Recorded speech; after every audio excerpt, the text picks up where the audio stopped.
Good evening. Our meeting for Monday, June 14th, 2021 for the Rio Rancho Board of Education is now called to order. Everyone, please rise for the Pledge of Allegiance and mute your microphones. Okay. I pledge allegiance to the flag of the United States of America and to the republic for which it stands, one nation, under God, indivisible, liberty and justice for all. Okay. All right. Thank you. Thank you, Kim, for helping us with everything. I want to apologize for being a few minutes late. I have 3 computers sitting on my desk right now, and finally one is working. Kim, can you take a roll call for us? Yes, ma'am. President Galbraith. Present. Vice President Morgan. Present. Secretary Scott. Present. Board Member Cullen. Present. And Board Member Coleman. Present. You have a quorum, 5-0. Thank you.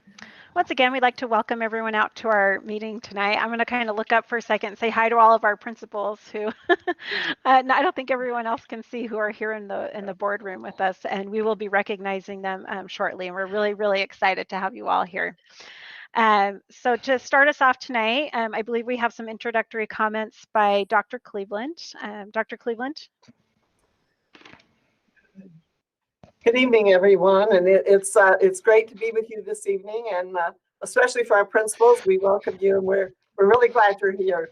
I've also been having some technical problems, so I'm staying safe at my computer right in front of my desk and hope that it's going to work too. So our apologies. We'll continue to work on our technology, but welcome everyone, and it is really good to have you with us. Okay, our PowerPoint, please.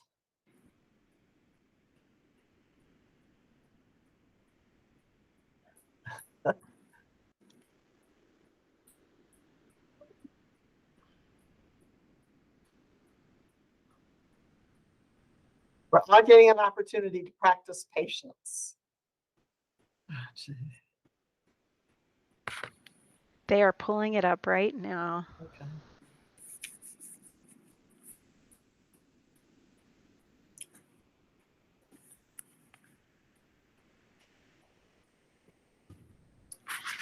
Here we go.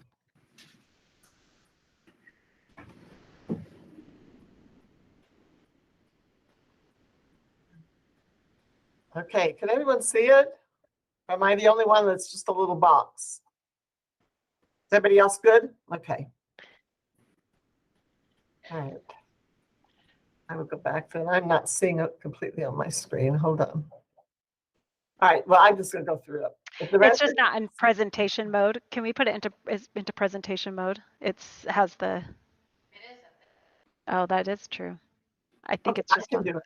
Yeah, I can do it just without. So we go ahead and get moving. I know what's on there.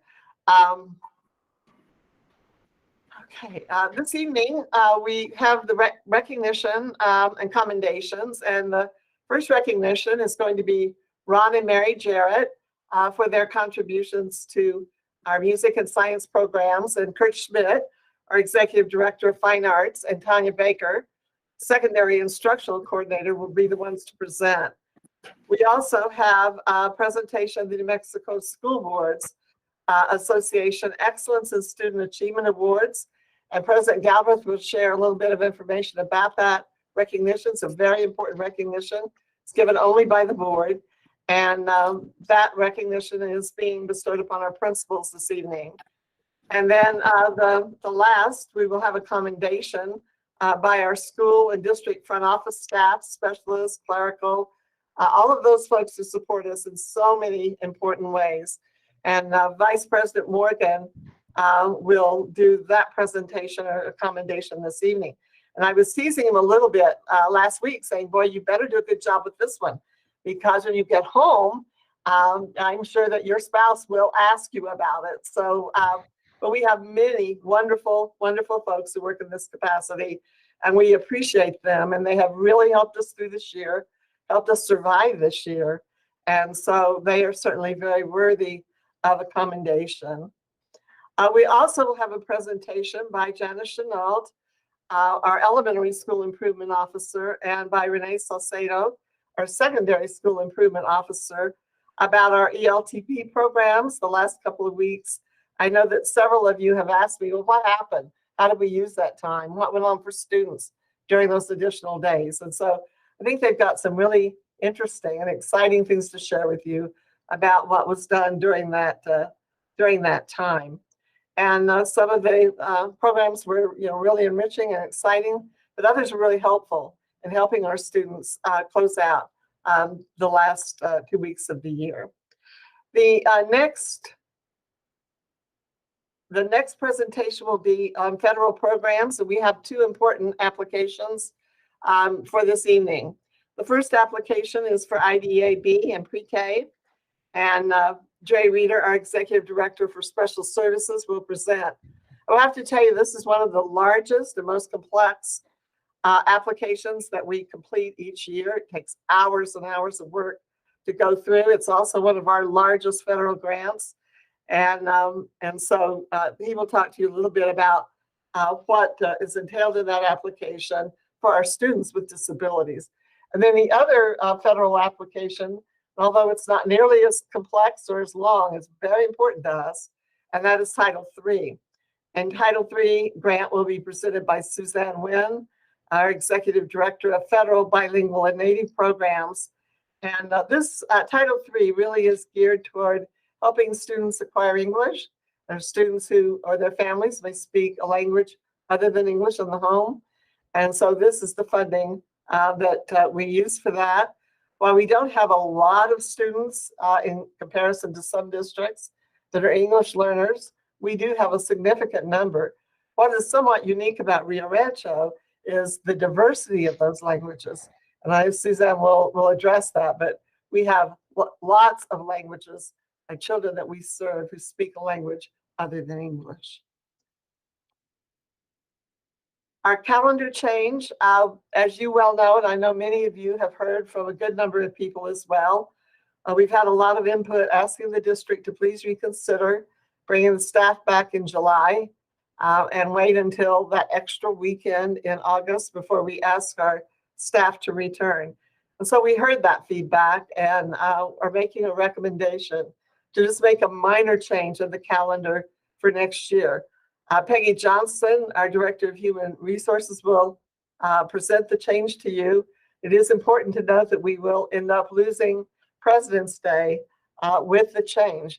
That being said, it gives families an extra, staff and families, an extra weekend. And so that's what we were hearing that most people would prefer. Let's see the next one. We have contracts this evening. Beth Pendergrass our Chief Communications Strategy and Engagement Officer, will present the board with a recommendation for a contract extension for Balzano Government Relations. As you know, this was a very challenging year for all lobbying efforts, and he really did a great job, worked hard to keep us informed. It's very hard to get access to legislators, very hard to get access in person to much of anything. And so like us, watching many of those events in the committees doesn't allow you as much opportunity as we normally have. And so that's one of the things that I think as we come out of the pandemic, we're kind of grateful for, is realizing that we do have great access to our legislative bodies and opportunities normally to go in and see them, hear the committees, and provide input. They made a real effort to still allow that, but it really wasn't quite the same. But given all of the constraints, as well as the special session that was added on, he has done a really good job for our district, and we are presenting a recommendation for contract renewal. And then we have an ITB for roofing services, and this is not a particular project, as we usually come for a specific school or for a specific project. This is on-demand services for roofing. And as you well know, there are times when you have something go wrong with the roof, a major leak, you have other kinds of things that happen. You need a very quick responder to that, or you have a lot of damage. And so this will provide on-demand roofing services when any kind of emergency like that arises. So this is important to be able to have quick response and to minimize the damage when we do have something occur. This evening, we will be recognizing our retirees virtually. One of our traditions has always been to have a dinner in which we recognize our retirees among other groups. And we were unable to do that based on the public health order that existed at the time. But they did finally decide to relax some of the restrictions, but it came after the dinner would have been held. We really hope to return to the dinner. I know that it's important for them to be recognized in person. I know that many of the board members really enjoy seeing them and thanking them personally for their service. And so we really hope that we can be back to a more normal kind of recognition next year. That being said, we do have a video honoring all of our retirees for this past school year. And we hope to share that with you. I'll share with you all the names. I know many of you will recognize some of these names and know a good number of these people. And we wanted you to be aware that they were being honored and that they were retiring from our district. Certainly with our retirees, just a heartfelt thanks for their many years of service, for all their contributions. And we do wish them well. And we still got a small gift out, and I sent a letter to each retiree thanking them for their work and their service to the district. But we did want to share those names, and we do have a video. So this is the lead into the video. And President Galbraith, when that's through, then it will be returned to you.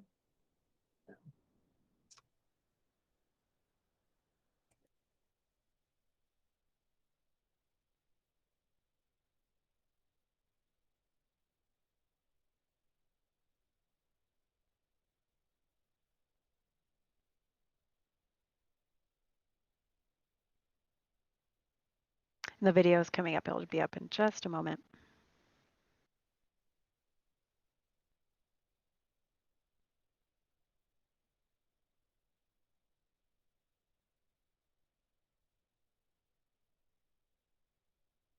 I have it if you don't. I think I can put it up if you need me to.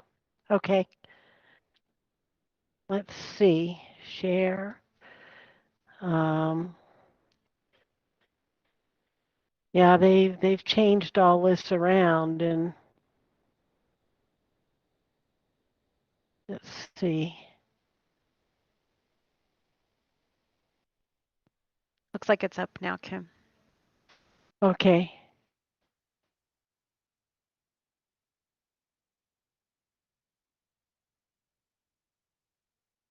We don't have the audio is what we don't have.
Would it be good for us to go to the next segment? Oh, here it is.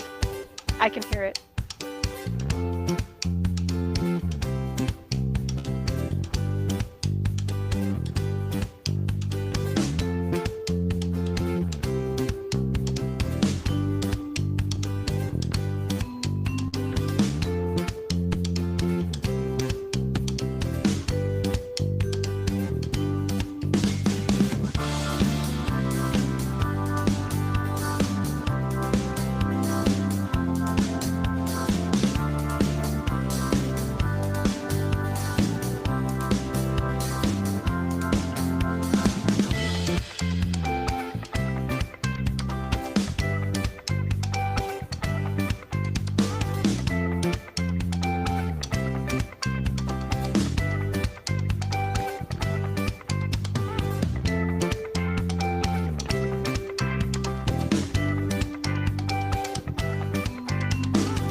All right, thank you. That was a wonderful video to watch. I recognize so many of those individuals who are retiring, and I do. I wish you the best as you continue on.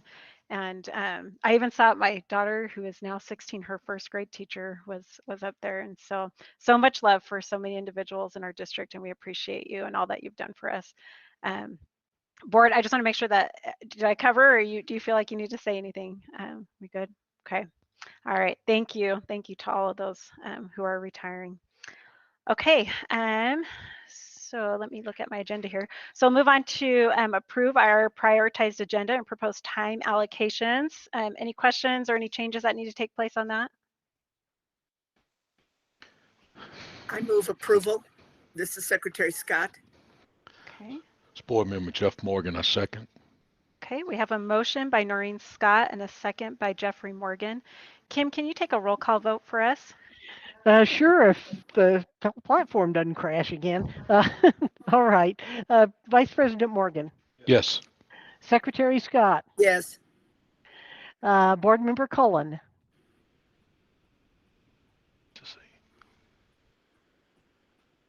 okay, Board Member Coleman, and President Galbraith. Yes, Okay, I only heard about 3 of you, but it's 5-0.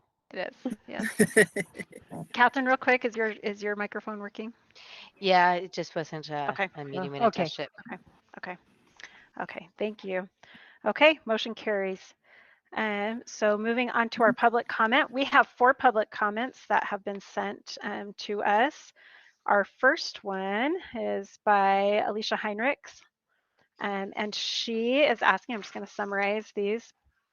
She's asking in regards to the 2021-2022 school year that some changes be made, especially with the quarantining of classrooms, buses, and those things. Also that masks, she would like for masks to be optional. And let me see what else. And also, yep, that we have a mask-free school year. And that's from Alicia Heinrichs. Our next one is from Paula Blograve.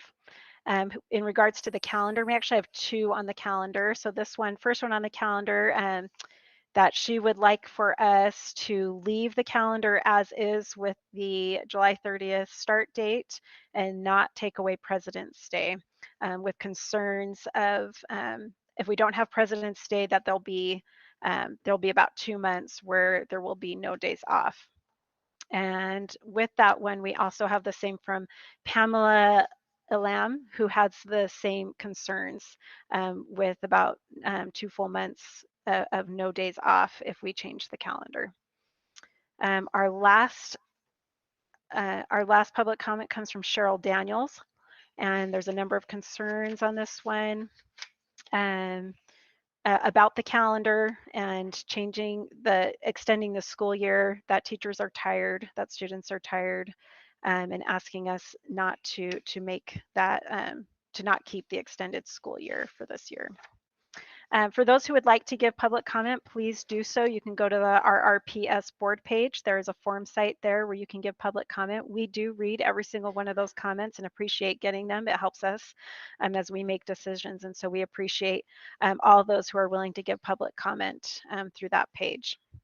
Next, we're moving on to always my favorite part of the meeting, which is our commendations.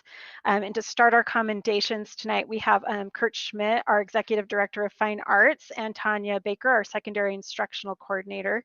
And I will let them go ahead and just introduce their topic. Thank you, President Galbraith, Dr. Cleveland, members of the board. Earlier this year, I was contacted by Mr. Ron Jarrett, who wanted to make a donation of several guitars to our programs in the district. And later he asked me about donating some scientific equipment to the schools. So I put him in contact with Tanya Baker. Sometimes we get these donations and they're very welcome, but they're usually one-offs. But this year we couldn't seem to get rid of the Jarretts. They kept coming back wanting to give us stuff, which we appreciate. And throughout the year, they have donated many musical and scientific instruments to the schools. And so I'd like to introduce them to you. I'm not sure whether they've turned on the cameras, but they can go ahead and do so now. I'm hoping that there's someplace I can't see. There you go. There. I think we're here. Wonderful, wonderful. So Mary's a retired nurse for children's programs at Presbyterian, and Ron worked as a facilities manager for the Air Force Research Lab. They have 4 adult children, including a kindergarten teacher and APS. Love music and the outdoors, and they love helping us create opportunities for students to have hands-on experiences with musical and scientific instruments. And thus they're continuing donations to RRPS. And as they recently told me, nothing beats playing an instrument or looking through an eyepiece to spark curiosity and wonder. So we really appreciate that. And before we let them have a few words, I don't know if Ms. Baker would like to say a few things. Yes, thank you, Kurt. Ron and Mary, we just want to say thank you so much for your partnership and your generosity. The telescopes and the binoculars that you've donated so far have been to good use and very much appreciated. Thank you again. Thank you. Thank you for the opportunity. Thank you. Okay. Before you go, I'd like to allow the board just to give a couple words to you, if that's okay. I'll start with Noreen Scott. Noreen Scott, would you like to say anything? Yes, I would like to say thank you so much. Our school district excels because of the citizens in our community who are committed to the community and the schools. And I thank you so much for your efforts. Get your earplugs. You are welcome, and we are more than glad to continue to do this. Yes, thank you. Thank you. And then Jeffrey Morgan. Yeah, as always, I'm very appreciative that the things you guys do. Again, really appreciate all your support. So again, thank you so much for what you do. You are welcome. Thank And you. he's echoing in his computer too. I like it. Good effect. That's my voice. Yeah, it's true. It's true. Catherine Cullen. Yeah, I think they've all said that, but we really appreciate all the donations, especially it's been a tough year. And Yes. I know that all the students and the teachers are very appreciative. So thank you. Okay. Thank you. We will continue to put forth the effort to do this. In fact, we have a couple of ukuleles ready to go, and we'll talk to Tanya and Kurt maybe tomorrow or during the week about some other donations we have ready. So great. Thank you. I don't know if you could tell, I could see Kurt's eyes got really excited there. So we are so excited. Thank you so much for everything you've done. I love to see the telescopes in the background. It just, it helps. It helps. Everything helps. We need our community to help us. And so we're so grateful for everything that you've done for us this year. So thank you. When our children were small, we used to take the telescopes to the school and, for classes and for family nights. And we show solar eclipse if there was one available at the time, or, the moon, the planets. And some of the kids later on, so they became interested in science and wanted to pursue it as a career. So, same with music. Hands-on experience is the way to go. So. Yeah, thank you. And that's so true. I mean, there's so often that, if we don't have those experiences, and sometimes we do have them way later in life, but there's so much time that we could have used, to really just enjoy that. And so I agree with you. I think hands-on experience is so important. So thank you. Anything else that either of you would like to say before we close out? We'll contact Kurt and Tanya, and we'll keep this going. So. Okay. I can see Kurt Schmidt, I think, has one more thing. Do you have something else? You looked like, okay. All right. We're good. Thank you so much. Thank you for coming out tonight. We really appreciate it. Thank you so much. And you guys are doing a great job. And I know you've had a hard year, and we really appreciate what you do. Thank you. Thank you. We appreciate it. Okay. Bye-bye. So now I'm going to do something maybe weird. I'm going to try to come down and talk to our principals because it's weird. I'm in a plexiglass booth and our principals are here and I'd like to talk to them. So I'm going to leave my headset on and go over to the other camera and see if this will work for me. So as I'm going down, I first just asked, and I'm hoping that, and maybe Catherine, I don't know how you feel best doing it. I totally put Catherine Cullen on the spot, and so I appreciate her. She's even giving me the yes, you did. I asked her just to kind of go over just an overview of this award, and just kind of a brief overview of what this award is. And so as she does that, I'll come down if I can not trip. All right. I don't know. Can the principals even hear me? Can you guys Can hear you me? guys hear me? Okay. Okay. So this is a New Mexico School Board Association award. It's sponsored by them, and they are presented to individuals selected by local boards of education throughout New Mexico who have played an important role in improving student achievement in their local school district. So this year, 58 school districts have participated, and then with 219 award recipients this year. And and the board had submitted your all the principals for this award for this year. And I'm really grateful that we're able to do this year. Last year we did some departments and we were unable to have people in. So I'm so excited that we're now able to do this in person. Me too. This is wonderful. So I'm gonna, You want me to come down there? yeah, if the board wants to come on down. So I'm gonna do, this is what I do when I teach sometimes with my headset. I just put it here because these are like noise canceling on top of everything else. But okay, I'm extremely emotional all the time. So if I just, and I woke up very early this morning, so I'm probably going to be even more emotional, which is not always a good thing. But I just want to say thank you. This weekend I was at a wedding in Utah, which I was in Utah and woke up at 2:30 this morning to catch my plane. But I was talking to a teacher from Texas, and something that she said to me really stood out. She said I was talking to my principal. We were just talking about school stuff in general, and she said, I was talking to my principal this year about, when we started the year and started in this pandemic. And she said something really interesting, which was, I am a first year principal this year. And she was like, what are you talking about? You're a first year principal. Like you've been a principal for years. And she said, no, this year I'm a first year principal because this is so like, we've never been through something like this before. There's no way to navigate through it and no way necessarily to even navigate through it gracefully, right? It was a messy year. But each and every one of you have done an amazing job. Have done an amazing job. We have heard wonderful things. Even when we've heard from teachers about just hard things going on, I haven't really heard bad things going on with our principals. Your teachers love you. They're grateful for you.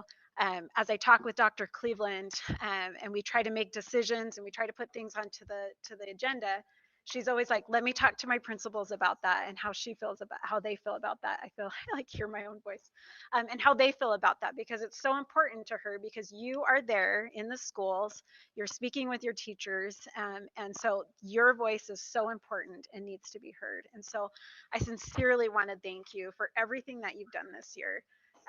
My children are in, I'm so hate hearing myself, but my children are in elementary, middle, and high school. And so we've kind of gone through it this, and it's been rough. And I see wonderful principals who I love, who have been my and at Eagle Ridge too, who have been my children's principals. And I know that you've worked really hard this year. And I see all these wonderful faces from graduations and everything else that we did this year. You guys have done an outstanding job. And so thank you. And I'm going to clap. I don't know how that will go over. So with that, we would like to just, I'm not going to call out all of our names, like our diplomas that we did, but and some of those in the soaking rain at Rancho High School. But we are going to just ask you guys to just kind of come up and take your award. And I hope that it really does have meaning to you. It's not something that you're like, whatever. You guys have done an outstanding job this year. And so, what would be our best way, you think, to come up? Okay. Okay. And if you're comfortable, we'll shake your hand. If you're not comfortable, we will not. Okay. I know. I think I hugged way too many students at graduation.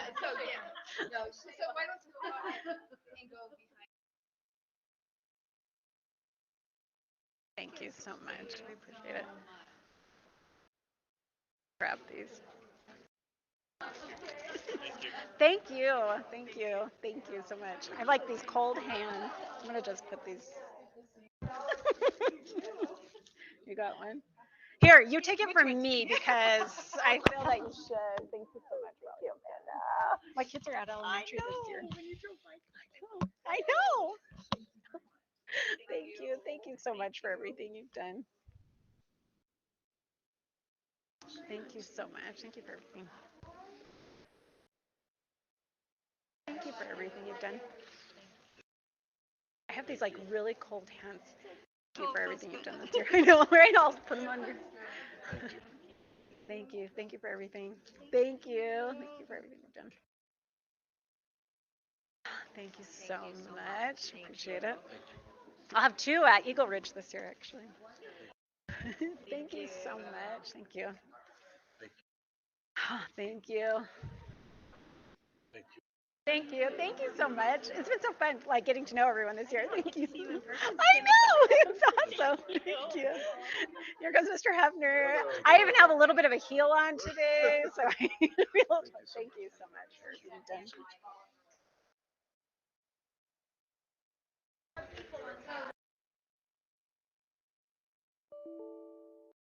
That's what I think Jane said. So, all right, we are back now in session. I'd like to welcome everyone back, and hopefully our feed will stay up. We apologize for we've been having just a lot of technical issues today. So we'll move on to our third commendation of the evening, which is a commendation of school and district front office staff, clerical staff, and specialists. And Jeffrey Morgan, our board vice president, will present. Thank you. Thank you. Tonight, we're recognizing our office and clerical support staff who are an integral part of the function of our schools and district office. And I've got a few bullet points I'm going to read here, but by no means does all the bullet points that I have really indicate our thanks, our gratitude for all the things that our office staff and clerical supporting staff has done during this last year and 4 or 5 months. So again, we just want to say thank you. But here are a few bullet points that I have. They have been the front line of communication throughout the pandemic and were the virtual face for the Rio Rancho Public School and their respective campuses. Their positive and upbeat responses inspired confidence and helped to calm people's fears. And I think we all understand how things just got real crazy at times. They answered calls for assistance and were relentless in helping those in need. They were amazing in getting help to staff, students, and families who were in need or a crisis. They were creative in meeting the needs of staff and students and were continually finding solutions to new problems as the rules from the state changed day by day. And I think and sometimes it was hour by hour. No day was ever the same. They played a major role in keeping open the lines of communication with students, families, staff, and the community. Some spent hours dealing with issues related to quarantining of individuals at schools or in departments. At the school sites and at the district office, they managed COVID entry protocols for the school and department offices when the district reopened. We could not have survived without their support and assistance this year, and we are thankful they are part of the Rio Rancho Public School team. So at this time, I'm going to see if some of the other board members have comments that they want to make. Again, want to say thank you to our office and clerical supporting staff. Thank you, Vice President Morgan. Noreen Scott. Yes, I just want to echo what was just said by Vice President Morgan. We are very blessed to have such good staff, and being on the front lines during all of this has not been easy. So I add my gratitude. Thank you. Thank you. Catherine Cullen.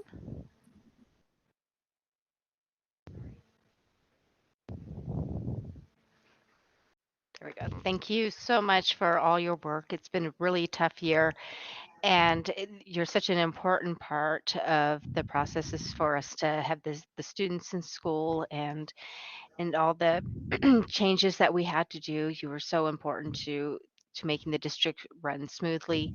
So we really do appreciate all your efforts. Thank you. Okay, and Wen Coleman. So I just really believe that they're such an integral part. And jokingly, I say, if you ever really want to know what's going on or need something, that this group of people are the people to go to. But no, I just have to say that as a parent and as a board member, the appreciation that I have for what you do and for the role that you've played um, throughout the years. I'm just so grateful. And thank you, especially this year with everything that we've experienced that we could have never imagined. Thank you for just hanging in there and for just being diligent and supportive through all of this. Thank you so much. Thank you, everyone. And sometimes I think Jeff said it, on the front lines. I think it was you, Jeff, who said that. Like sometimes it's this staff that gets the most crankiest people and everything else because they are, they're really the faces of our district. And so we're truly grateful for all of our district front office staff and our clerical staff and all of our specialists. Jeff, did you have anything more you wanted to add for that commendation tonight?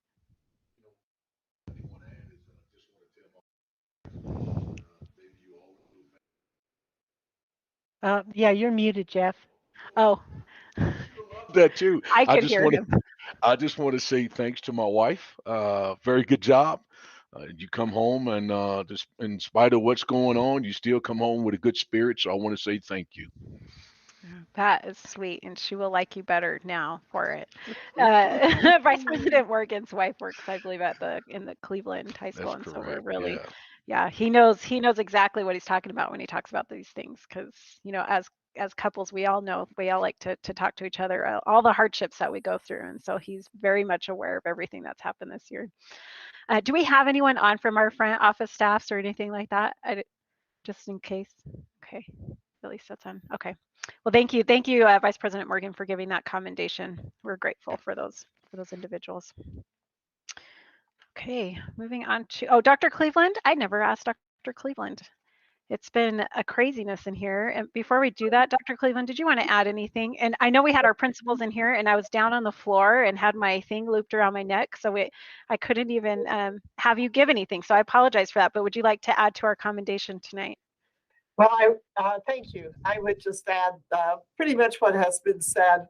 They were on the front lines when people called, needed help. We called and needed help in a building, or when they called here wanting assistance from one of our departments. And so they just went the extra mile. I know they would spend a long, long time making sure that parents got what they needed or students got what they needed. And so I just want to add my thanks to that. And with regards to principals earlier, they have been our rock this year, and it has been a really, really challenging year for them. And yet they just stayed the course and worked hard and made it happen. And so I just would add my thanks to the principals as well. They just did an outstanding job this year.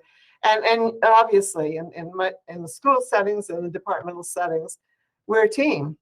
And so whether it's the front office staff folks and the clerical support and the administrators, we're all on the same team and we all work very closely. And when you work well together, good things happen in a school or a department. And we're really blessed with teams that work very well together. And so I thank them all.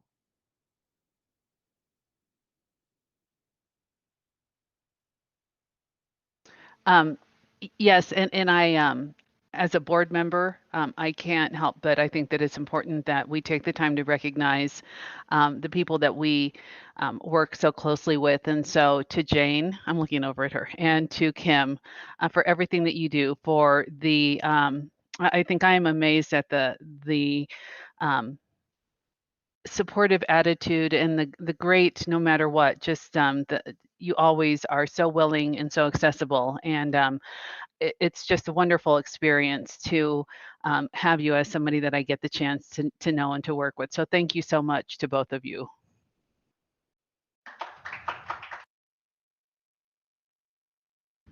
And I think every single one of us agree with that absolutely agree with that. And I would have fallen apart this last year without you all. So thank you. Yes. I told my husband actually, I'm like, I just need people to always have everything on my calendar for me. And so I know exactly where I'm supposed to be.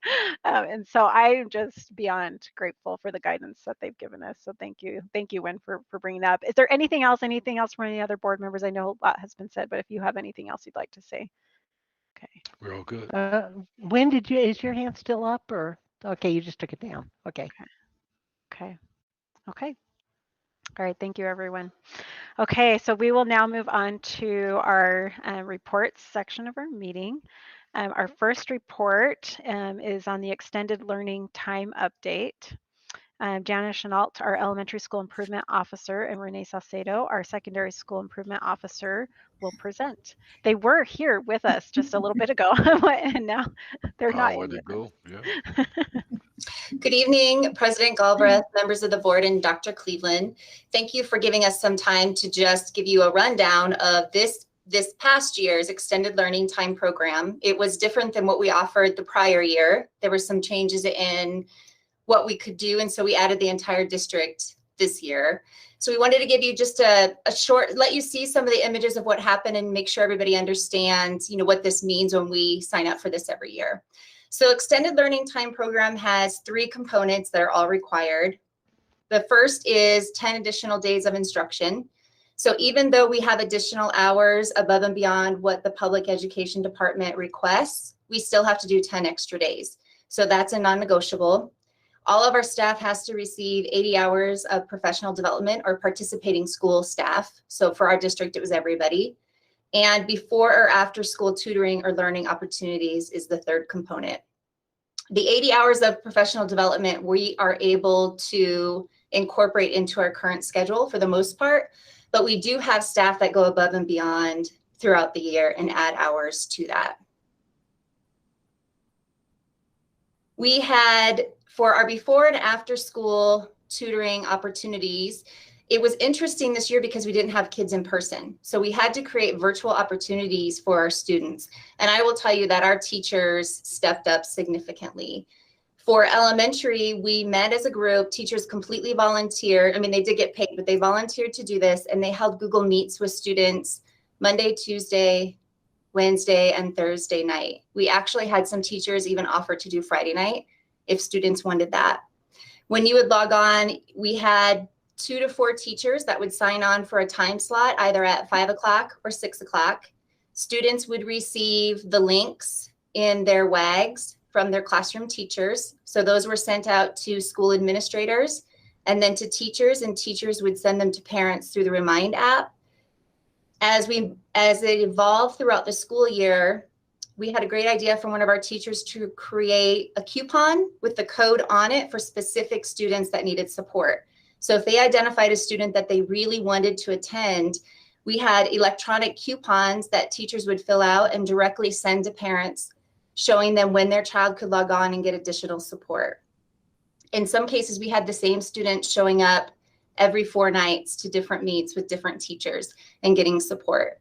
There were nights that we'd have 5 to 7 students, and then some nights they would only have 1 student that would log on. It would just vary depending on the night or what help the kids needed. When we started this right about the time that we came back in person, but we still had a lot of students who were home and not attending school. So it was a way for them to get additional support if they had questions, or parents could get supports for students. The students who were in person could still attend at night. It wasn't just specific for students who were at home. And so we were able to do that for the duration of the school year, and it worked wonderfully. And I'll let Renee talk about middle and high school. And at the middle and high school, we let the schools controlled the schedules, but basically at each school, tutoring was available in each content every school evening. And then also some schools did it on Saturday. We continued that through being hybrid. And once students came in as hybrid students, we also offered in-school opportunities. So at that point, some of the tutoring was face-to-face and some of it was still virtual. But it was offered both ways once students started attending. And then the schools, basically we let schools know if even if one student is needing that tutoring, we wanted to keep it going.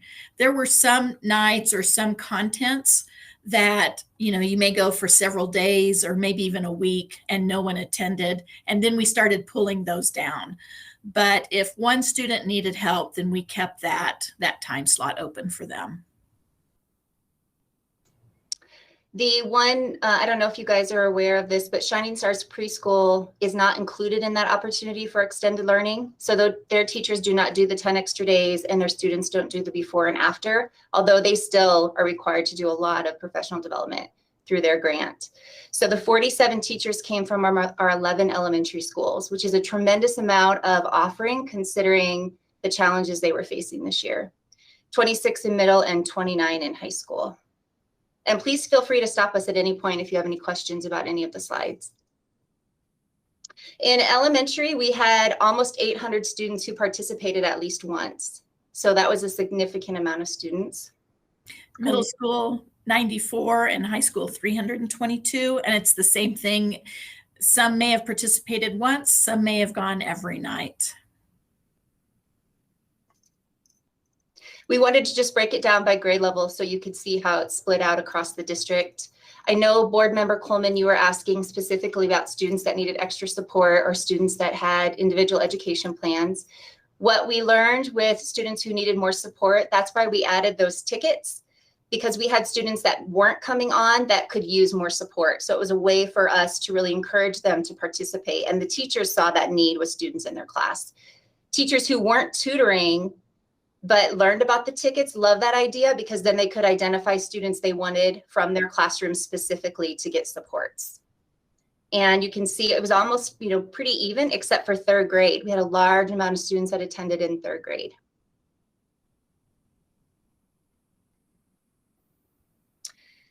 So besides tutoring, we also offered clubs and activities that students could participate in. We just wanted you to see the different opportunities that our teachers stepped up and offered for kids outside of just core curriculum.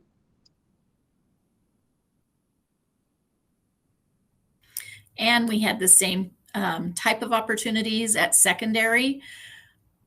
It was really exciting that we could offer not just tutoring, but also these clubs virtually. So a lot of both middle and high school, but I think especially at middle school, they really stepped up and did a lot of club offerings virtually.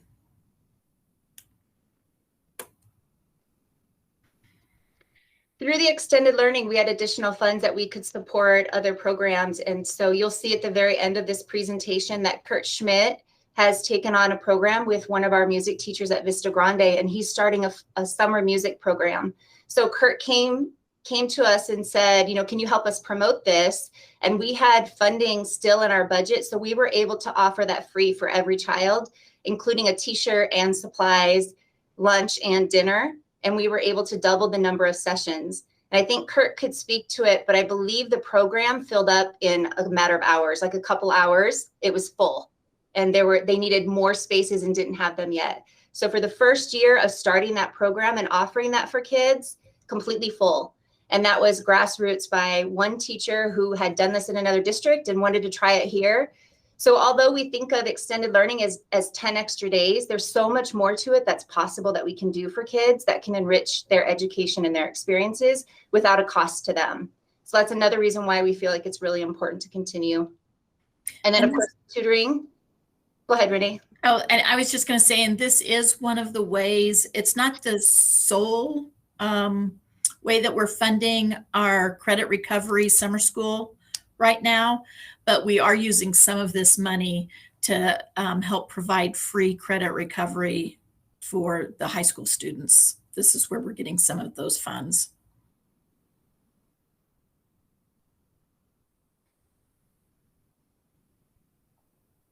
Yes, Ms. Coleman, Board Member Coleman. Yes, thank you. I'm curious and looking at, and I wanted to just address it now because I know we're going to go on to something else. How did the club Best Buddies knowing that it's two different groups within the school. I'm just curious how that worked virtually. I would have to, so I didn't participate in any of those club meetings, but I know that for the virtual ones, even though there are two sides to that, I'm sure that they joined. And I wish I could give you a better idea, but I'm sure that the sponsor had everybody pulled together for those virtual meetings. Okay, thank you. It's just such a wonderful It is group. So You know, and I don't know if I'm in position to comment on this, but my wife Yes. heads up that Best Buddy group, and I can tell you she had frequent virtual calls with these guys, and they were pretty exciting. She kept them very interested. She kept them live. So if that helps to answer your question, it was very interesting. Matter of fact, I had the privilege and the opportunity of looking in on a couple of them, and it was interesting. So she kept them live, active, and exciting. Yeah. Mhm.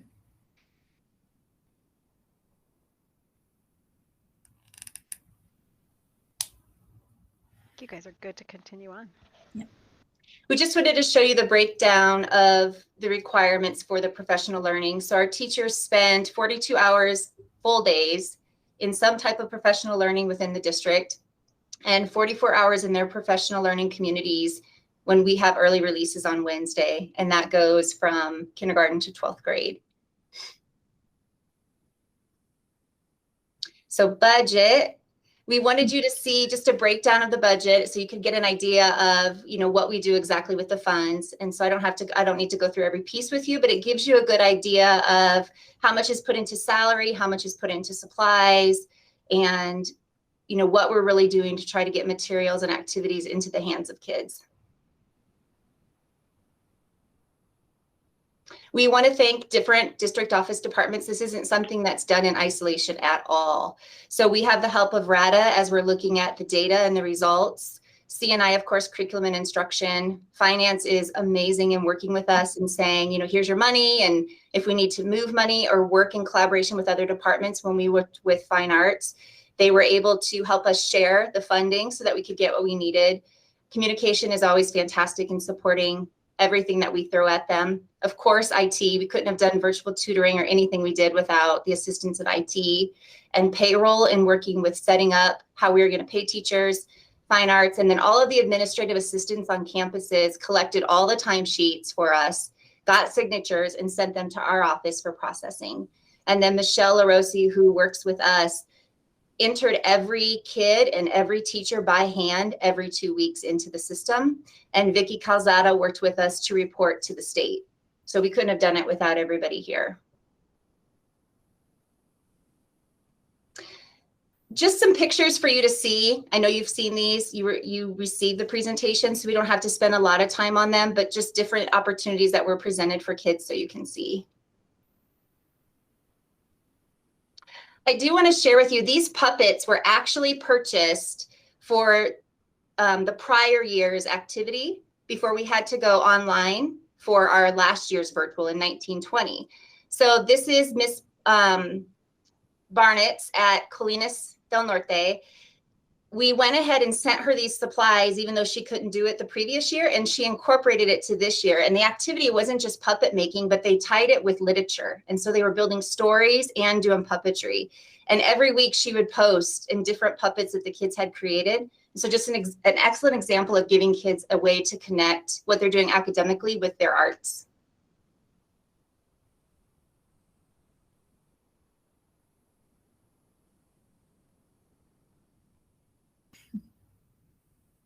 And these are, again, just pictures from her another art club. I believe this is your archery, Renee. Yeah, Eagle Ridge Archery.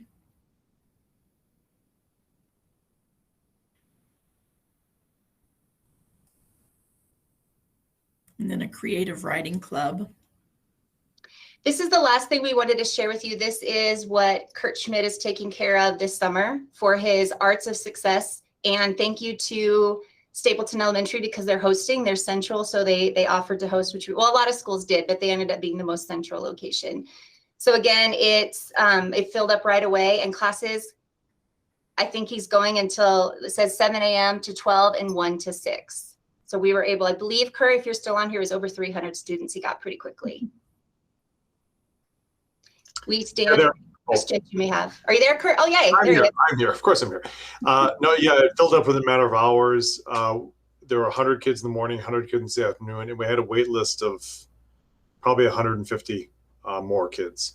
So very popular, and just, you know, I thank Jenna for the collaboration. I think it was a wonderful, and we should actually name the teacher. Richard Guerrero is a music teacher at Vista Grande, and he's absolutely wonderful, and just took this by the horns and ran with it. And it was art, music, and PE, and with hopes to expand in the future.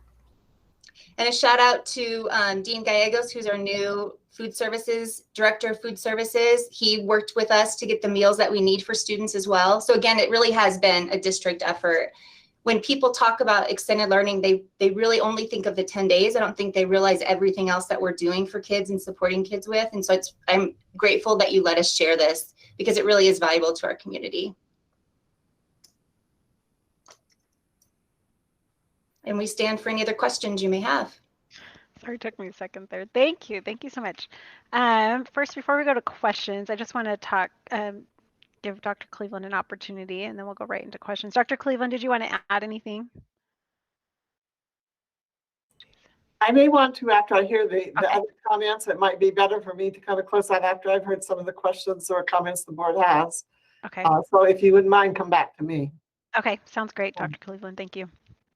So really quick, I have a question. So when we talk about our 10 days, are the 10 days connected? Like when we go for funding to get this extended learning funding, are the 10 days connected to all of the money that comes, all these other programs that we're able to fund? Is that all in one package, or is it you can, do extended learning in different ways? Does that make sense? Okay. That's an excellent question. We get a certain amount per student. That's above and beyond what we typically get for students. And so we're able to fund everything through that additional funding. And I don't know if finance wants to add to that, but it's above and beyond what we would typically get. So the previous year we had around not quite 300 elementary students that participated. So our pocket was, of course, a lot smaller, but was enough to cover the program sufficiently. And this year it was a much larger amount because it covered every student in the district K-12. Okay, and that's because we had the additional 10 days. We were able to have funding per student forever. Okay, yes. I see. So, for example, the year prior, we still did 10 days. At secondary, we had some Saturday things that we did, and elementary had, well, you didn't actually get to do your 10 days at the end because then the pandemic. But throughout the year, we had things on Saturdays for secondary that counted as part of the 10 days, but we didn't touch every student. So, we could be more flexible with our time. Ours last year it was going to be in person. It ended up being virtual, and we did 10 extra days virtually. And so the teachers did everything virtually with students. Okay. Now this year, because we included every student has to go 10 days. So we'll be doing 5 at the beginning and 5 at the end. Our plan moving forward is to really work on those routines, procedures, relationships, SEL at the beginning of the year for 5 days, because we know it's been a lot for everybody, and really just focusing on establishing those routines and systems and relationships. We're going to have groups of kiddos, elementary 2 grade levels that have not been in the building as much as they could have been or at all. So we really want to focus on that at the beginning of the year. Okay. All right. Thank you. Thank you for answering that. I appreciate that. I don't know, Dr. Levin, if you wanted to add, I saw you kind of came on. I'll go to another board member unless you have anything else on that. Just go to everyone. Okay. Yeah. All right. Yeah, I think we may have some of the same questions, but I would like to respond to a couple of the questions you did ask. Okay. So I'll do that when we get okay. through. Yeah. All right. That sounds good. All right. Jeffrey Morgan. I have no questions. Okay. And Noreen Scott. I love the creativity. That is wonderful. I mean, that's very inspiring, and it really shows the caliber of our teachers and the energy they're willing to put behind it. Thank you so much for sharing this tonight. Thank you. And You're very welcome. Wynn Coleman?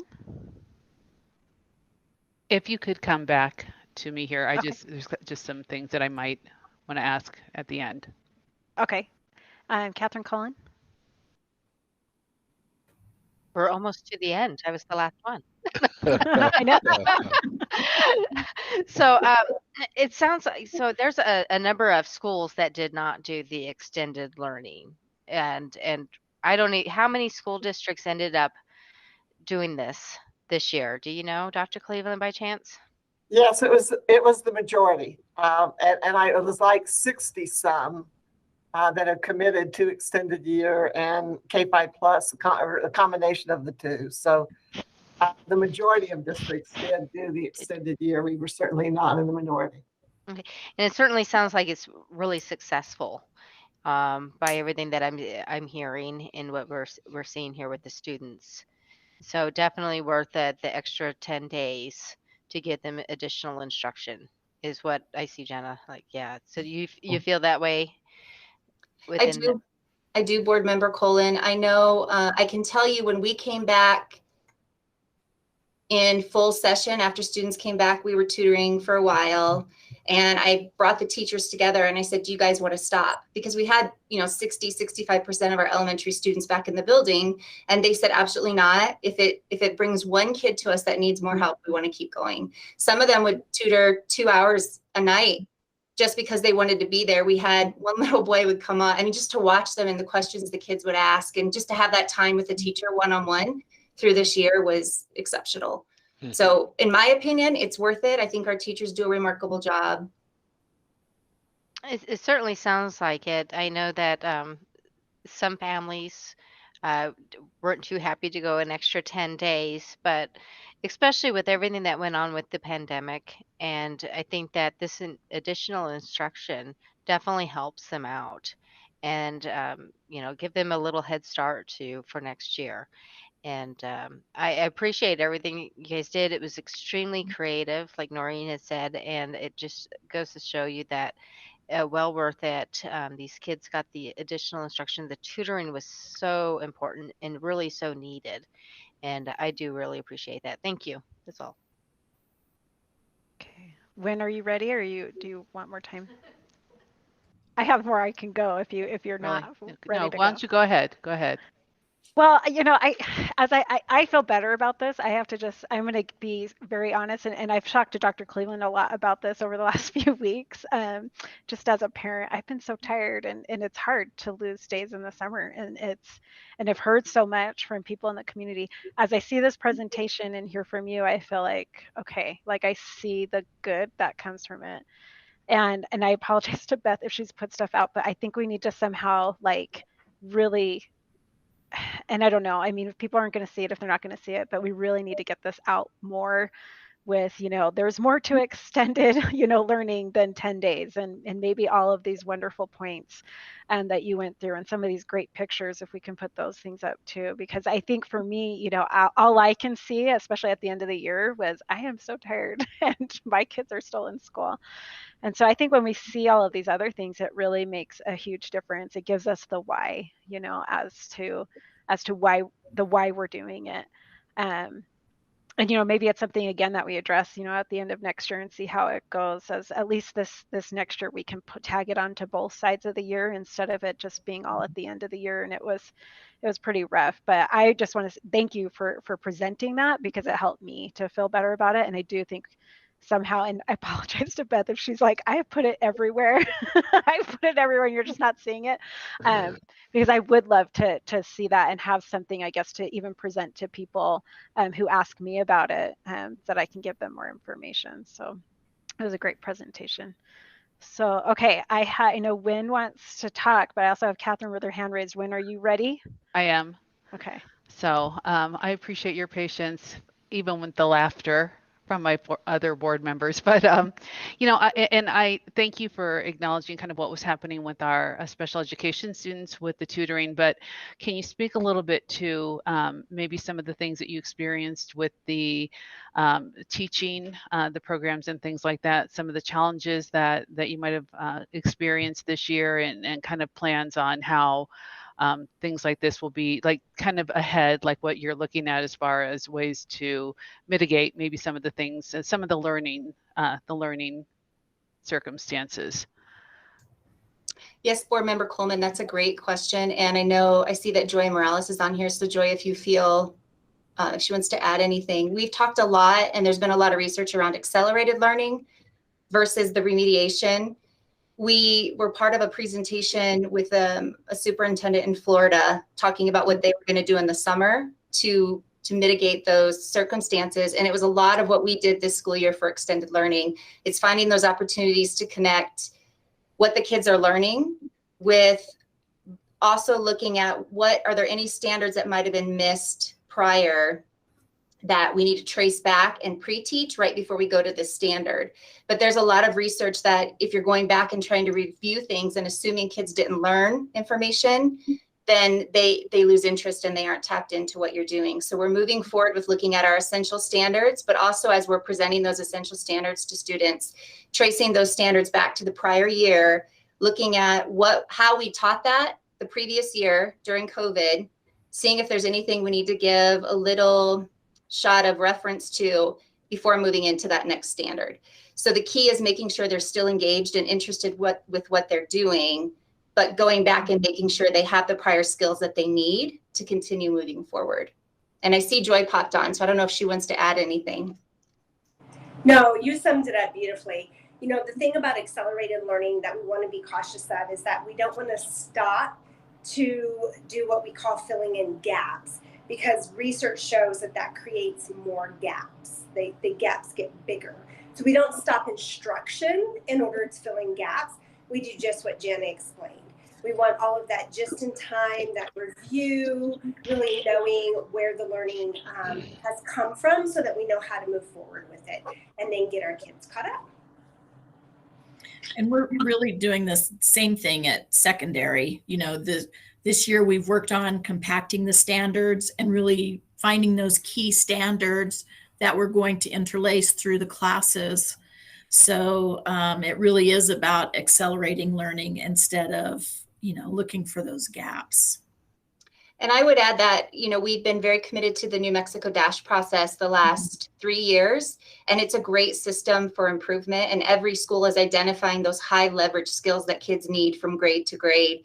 So with the work of CNI and early foundational skills and literacy for math and ELA, we know that is essential for everything. And so we're measuring that every month and looking at those essential skills as kids are moving forward. So that DASH process has been great for us to identify anything that we might need to infuse as well.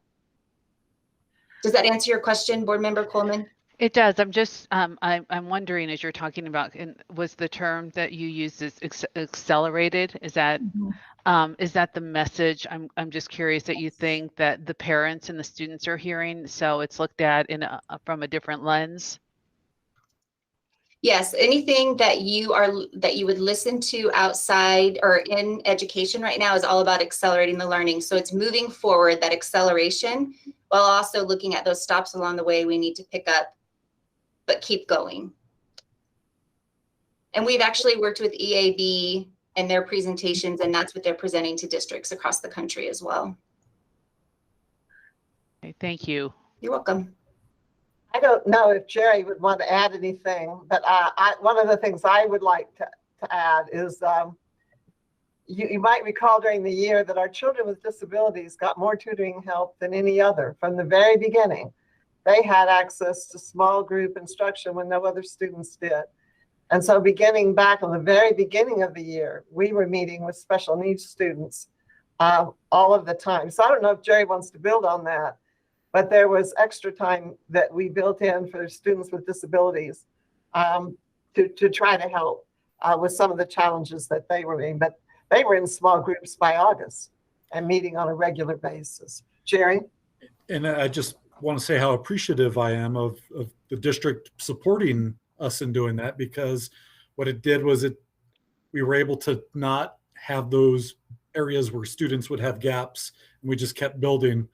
And with some of the upcoming things, that's what we want to build on. We want to ensure that students did not lose any skills and keep building as we move forward and just keep our momentum rolling.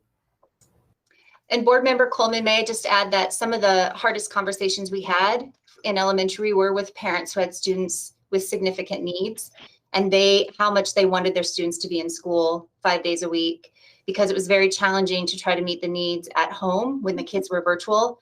So if we shut down or on Wednesdays, once we were able to go back 5 days full time, that was a huge relief for a lot of our parents that were trying to do their best while working, while having other kids in school. So we know it was very challenging for a lot of our parents with students with special needs, which is why we tried really hard in elementary to get all of them in who were willing to come in as soon as we could. And we were able to do that in September. Good, Jerry, thank do you. you have anything else you wanted to add? What I wanted to mention was even these short gaps, sometimes students with learning with disabilities can lose more than their general ed peers. So that's why it's so important to not have these long periods without attending school. So for example, right now we're doing an extended school year, and it's our students with their most severe disabilities attending so that they don't have these gaps when they return in the fall. He gave a lot of attention to our children with disabilities. There are a couple of things I would like to build on that's been said, and as Janice said, the focus is really on acceleration and focusing on acceleration versus remediation. Those give two very different views to kids and to students and even perhaps to staff. Many of the case studies that were built out of that were after Katrina. And as they went in and looked by trying to accelerate the learning, they actually built a far stronger system after a horrific tragedy. And so we learned a lot from watching that in terms of acceleration versus remediation. One of the things, and I'm just going to jump around a couple of things that were said, the 10 additional days were not more of the same.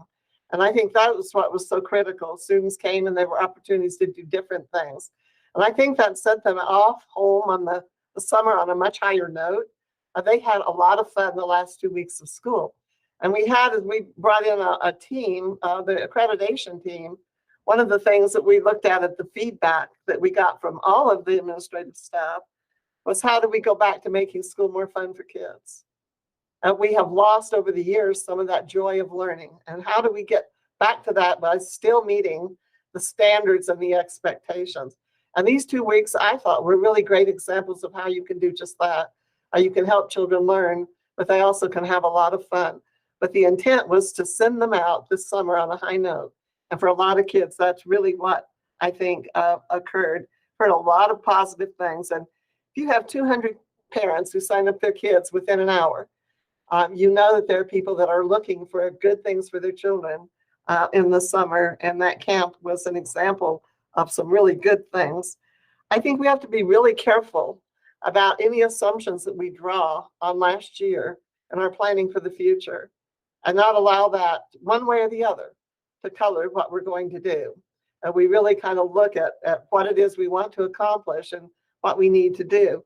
One of the things we know that our state is under court order. And one of the components of that court order is that we'll have more instructional time for students. So I think in some cases, what people don't realize is it's not a choice of 10 days or nothing. What it is a choice of 10 days or other things. So what might be some of those other things? One of the other things that a lot of districts have been looking at, especially districts that have shorter workday than we do, of extending the school day and the workday. And that is not a bad idea at all, unless you're under a 3-tier bus system. So how much earlier do we want to start high school kids in the morning? And how much later in the afternoon do we want to hold elementary children in class? So extending the day for Rio Rancho or Albuquerque, which also is a 3-tier system, makes it much harder than, say, Las Cruces or Santa Fe that are on a 2-tier system. And if you ask me why are we on a 2 and they're a 3 and they're on a 2, I cannot give you an answer. And for 20-some years, no one's been able to give me an answer either. So I'm hoping that we'll look at that this year in the transportation study and try to figure out why that is. Realistically, do I think they're going to buy more buses for Rio Rancho and Albuquerque? Probably not.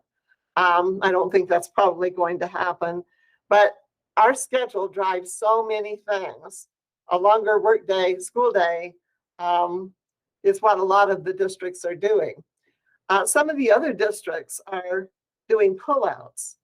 And Janet and Joy talked about the dangers of pulling kids out. They didn't call it pull out, but here you are in the middle of your literacy lesson and you need to come with me because you didn't do very well next year. We're going to intervene with you. And so you don't hear that lesson.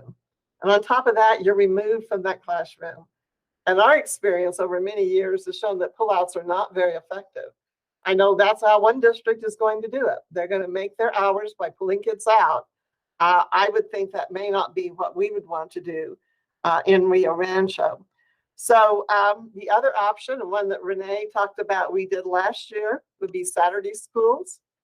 I don't know if Saturday schools would be more palatable than having those days during the year. I don't know how people would feel about that. As a parent, I personally would not have wanted it because my kids were very involved in activities on the weekend. And I would have hated to have seen them have to lose that for Saturday events. However, the ones that Renee talked about were by choice only, those students who wanted to come. And so that made that situation just a little bit different. But I think you don't just do 10 days or nothing. You do 10 days or something else. And the something else don't seem to be of the quality of being able to add some additional time to do some of the kinds of things that you saw this evening. But again, if the decision was not to go there, then we would have to consider something else, or we would have to give all that money back. And that money is what funded all of those great activities. And so when we, of course, already have a budget built around that for this year. My last comment about that is several of the key legislators have indicated that their plan is to push for the 10 days this next legislative session. Some of those are pretty powerful legislators, and their response is because of the lawsuit and because of the court's demand for more instructional time, because we have the shortest academic day of any major country in the world, and because of where our student performance is in many cases. So they seem determined to still look at that, but no one can really predict what the New Mexico legislature will do with that. So I'm sure that will continue to be a discussion, and I think it could go either way. I think it could go, that they mandate it, or I think they might say no and consider some other things. But extended day won't work for Rio Rancho unless we get considerably more school buses. And I think that's all of my comments based on the comments earlier. But thank you. You all did a great job on the presentation. And the feedback I had is once parents were there and the kids were doing some of these neat things, they loved it. Our challenge, I think, as a district is to be able to do more of those neat things all during the year. And so I think that's the conversation that we're going to have is how do we bring some of those things that were joyous back into our schools again, that made kids really love to go to school. And the whole accountability movement was important. We needed that. But is there a way to balance the two? And I think there definitely is. So thank you all. But those are just some thoughts as we look to the future and planning for the future. Okay, thank you, Dr. Cleveland. And I see Catherine has a couple more things she'd like to ask too in there. Okay, Dr. Cleveland, do you think that we're going to start seeing a push to year-round school in New Mexico? I mean, it kind of I'm seeing that we're starting to edge that way, and I know there's a lot of data out there about year-round school. So, is that kind of what you're hearing? Everyone has said that it's still on the table, Board Member Cullen, that it is on the table to discuss. So I don't know whether we'll move that direction or not. We've talked with some of our staff here, and some of our staff have been in school districts that have done it, absolutely loved it. We have others that are really opposed to it, who don't want the year broken up. Obviously, you get longer vacations more frequently, but not a long one in the summer, which we're very much used to.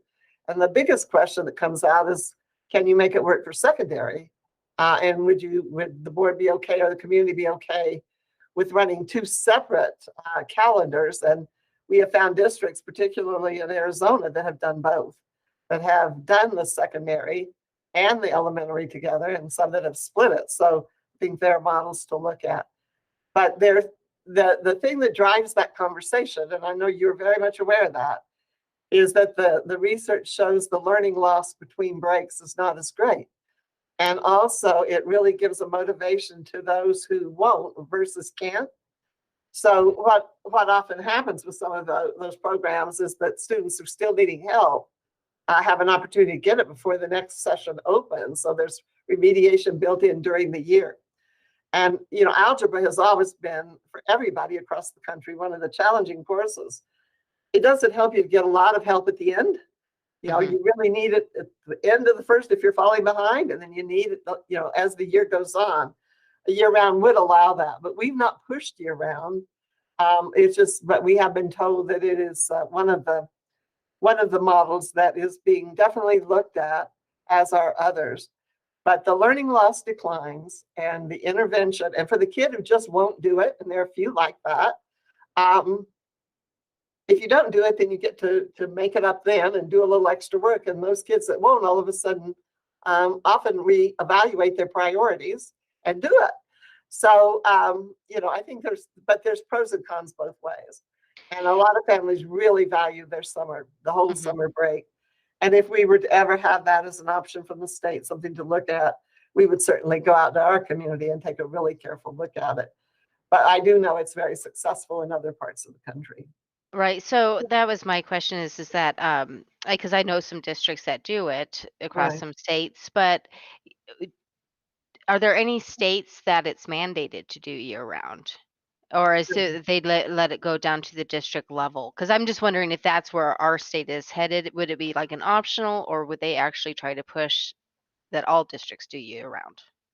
And they haven't told us that. So I don't know whether they would or not. The one thing that might make us a little different is the lawsuit. And that we've got to have some kind of really clear-cut way that we're making up instructional time and that we are helping students get ahead. One of the things that I would share, and I think it's just interesting data that every school board should know, and that is that in New Mexico, our kids make the same amount of gain as kids almost anywhere in the country. In other words, if you look at NWEA and you look at where they start and where they end, they make a year's worth of gain. The problem is that so many children in New Mexico begin so far behind that 1 year isn't going to ever get them caught up. So they need to make it in a year and a half, or over maybe 2 or 3 years before they will get back on grade levels. So it's where some of our children fall behind, which of course is the argument for early childhood and helping children be ready for kindergarten and first grade, so that when they get to kindergarten, they're not a year or two behind. We have children coming in that know how to read. We have children that know colors and all those things. We have children who don't know colors. They don't know what a letter stands for. They are years behind. And so the goal is, that's the challenge. It isn't that we're not making the gain, just that we're not making enough above that 1 year to help our children that are behind get caught up. Does that make sense? Okay. Good. Are there any other questions for me? Board, if you have a question, will you raise your hand and let me know? Or you can unmute too. Okay. Sure. Okay. I think we're good. I really appreciate the going through all this. I'm still struggling. I'm not going to lie. It's a struggle for me. I am, like Dr. Cleveland talks, our community is not used to certain things, and I grew up here, and so I definitely am one of those. And so, but seeing this did help me. So I appreciate everything that you did to put this together, and everything that you've done really to create these wonderful programs, and everyone who's been doing that. And we appreciate them. So thank you for being on tonight and report us.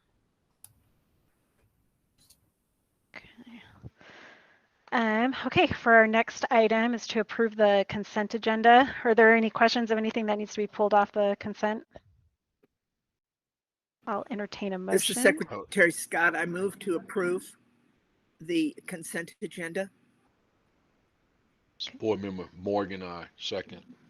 Okay, we have a motion by Secretary Scott and a second by, I'm writing weird notes, by Vice President Morgan. Kim, can you take a roll call vote for us? Yes, ma'am. Can you all hear me? Okay, good. Vice President Morgan, Yes. Secretary Scott, Yes. Board Member Cullen, Yes. Board Member Coleman, Yes. President Galbraith, Yes. 5-0. Thank you. Motion carries. And I'm just, do you have a charge cord, Catherine, for this computer? An extra one? Sorry, I just realized I'm borrowing Board Member Cullen's computer and it's starting to die, but I can switch to a different computer. But we'll keep moving as I go for that. So thank you. Okay, so we're moving into business. Our first is a report. The Board of Education met in a closed executive session at 4 p.m. on June 14th, 2021 under Section 10-15-1H2 of the New Mexico Open Meetings Act. The matters discussed was limited only to those specified in the notice of the separate closed meeting. Item B is to consider the approval of the May 24th, 2021 unapproved special meeting minutes. Do we have any changes that need to take place on? Did I miss one?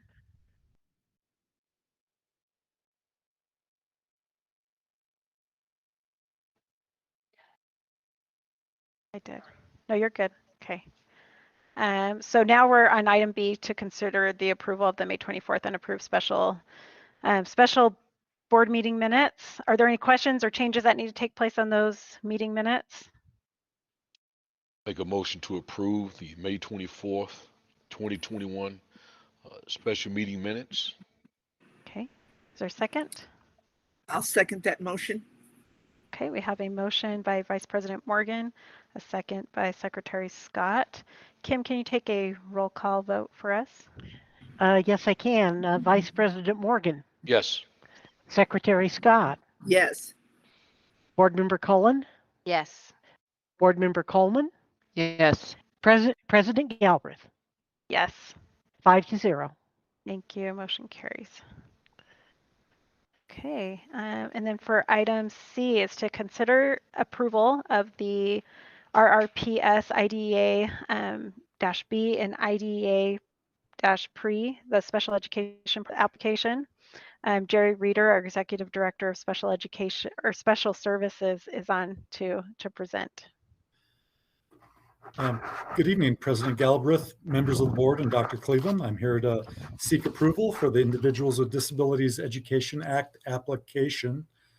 What I want to let you know about this is IDEA-B funds are really to be used for the excess costs of providing special education and related services.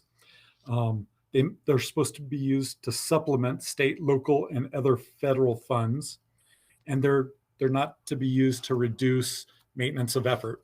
So if you see the first, after the signature page, the first 4 pages are all the federal assurances that we must agree upon on how we're going to spend this money appropriately. And what we receive, our allocation is $3.2 million, and we are carrying over $484,000 for a combined total of $3.6 million for next school year. And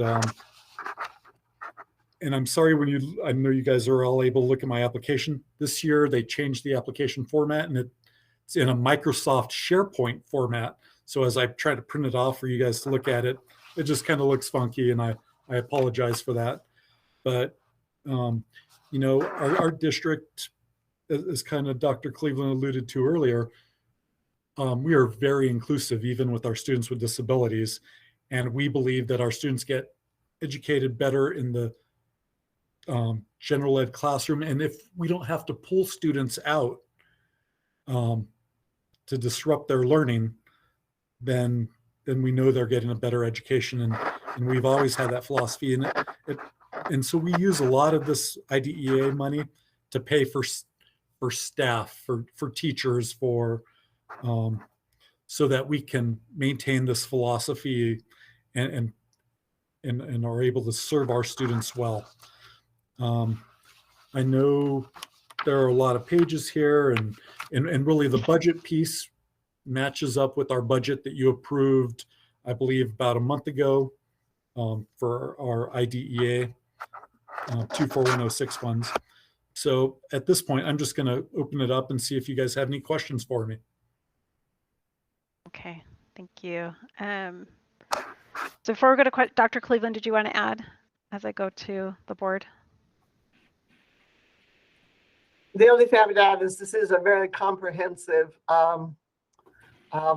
application. One of the things I think sometimes people have a misunderstanding of is they think this pays for all the special ed costs. That is not true at all. But it's a significant addition to the funding that we spend out of our allocation for children with disabilities. In the beginning of this program, many years ago, we were assured the federal government would pay the cost of programs for children with disabilities. That never happened, probably never will, despite the fact there's been several attempts to accomplish that. It certainly has not been. But this money is vitally important in order for us to be able to provide the services that we need, but it does not cover the bill at all for the services that we provide children. Thank you. Thank you, Dr. Cleveland. Okay, we'll go ahead and go to the board. Catherine Cullen, any questions? No, I don't have any questions. Thank you. Okay. Wynn Coleman? Yes, I just, Mr. Reader, are you able to, kind of talk to how much we're getting, maybe percentage-wise, as compared to what that district actually is investing? I know that I worked with you. I had the chance to go to Washington, D.C. and advocate for full funding for IDEA. And it's a frustration that we don't have the funding that we were all along have expected. So how are things looking moving forward?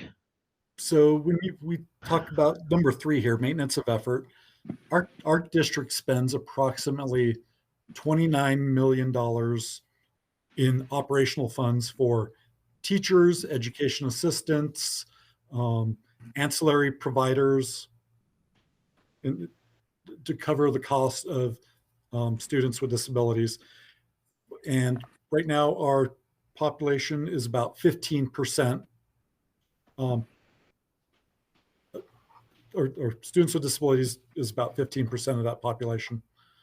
So I'm not sure if that helped answer your question. Yeah, I'm kind of wondering, I know that funding has always been, with IDEA, has been a challenge. I mean, from the beginning is my understanding. So I'm just curious, are we seeing any improvement on that moving forward? Okay. Actually, I've been in my position approximately 15 years. And 15 years ago, I think we were receiving 3-point-something million. So it has not increased in that time. Every few years, every, I don't know, 5 to 7 years, we do get a slight bump federally, but it hasn't really caught up, and it's not paying. The original intent was to cover like 80% of the costs, and IDEA does not cover that percentage when we look at it nationwide.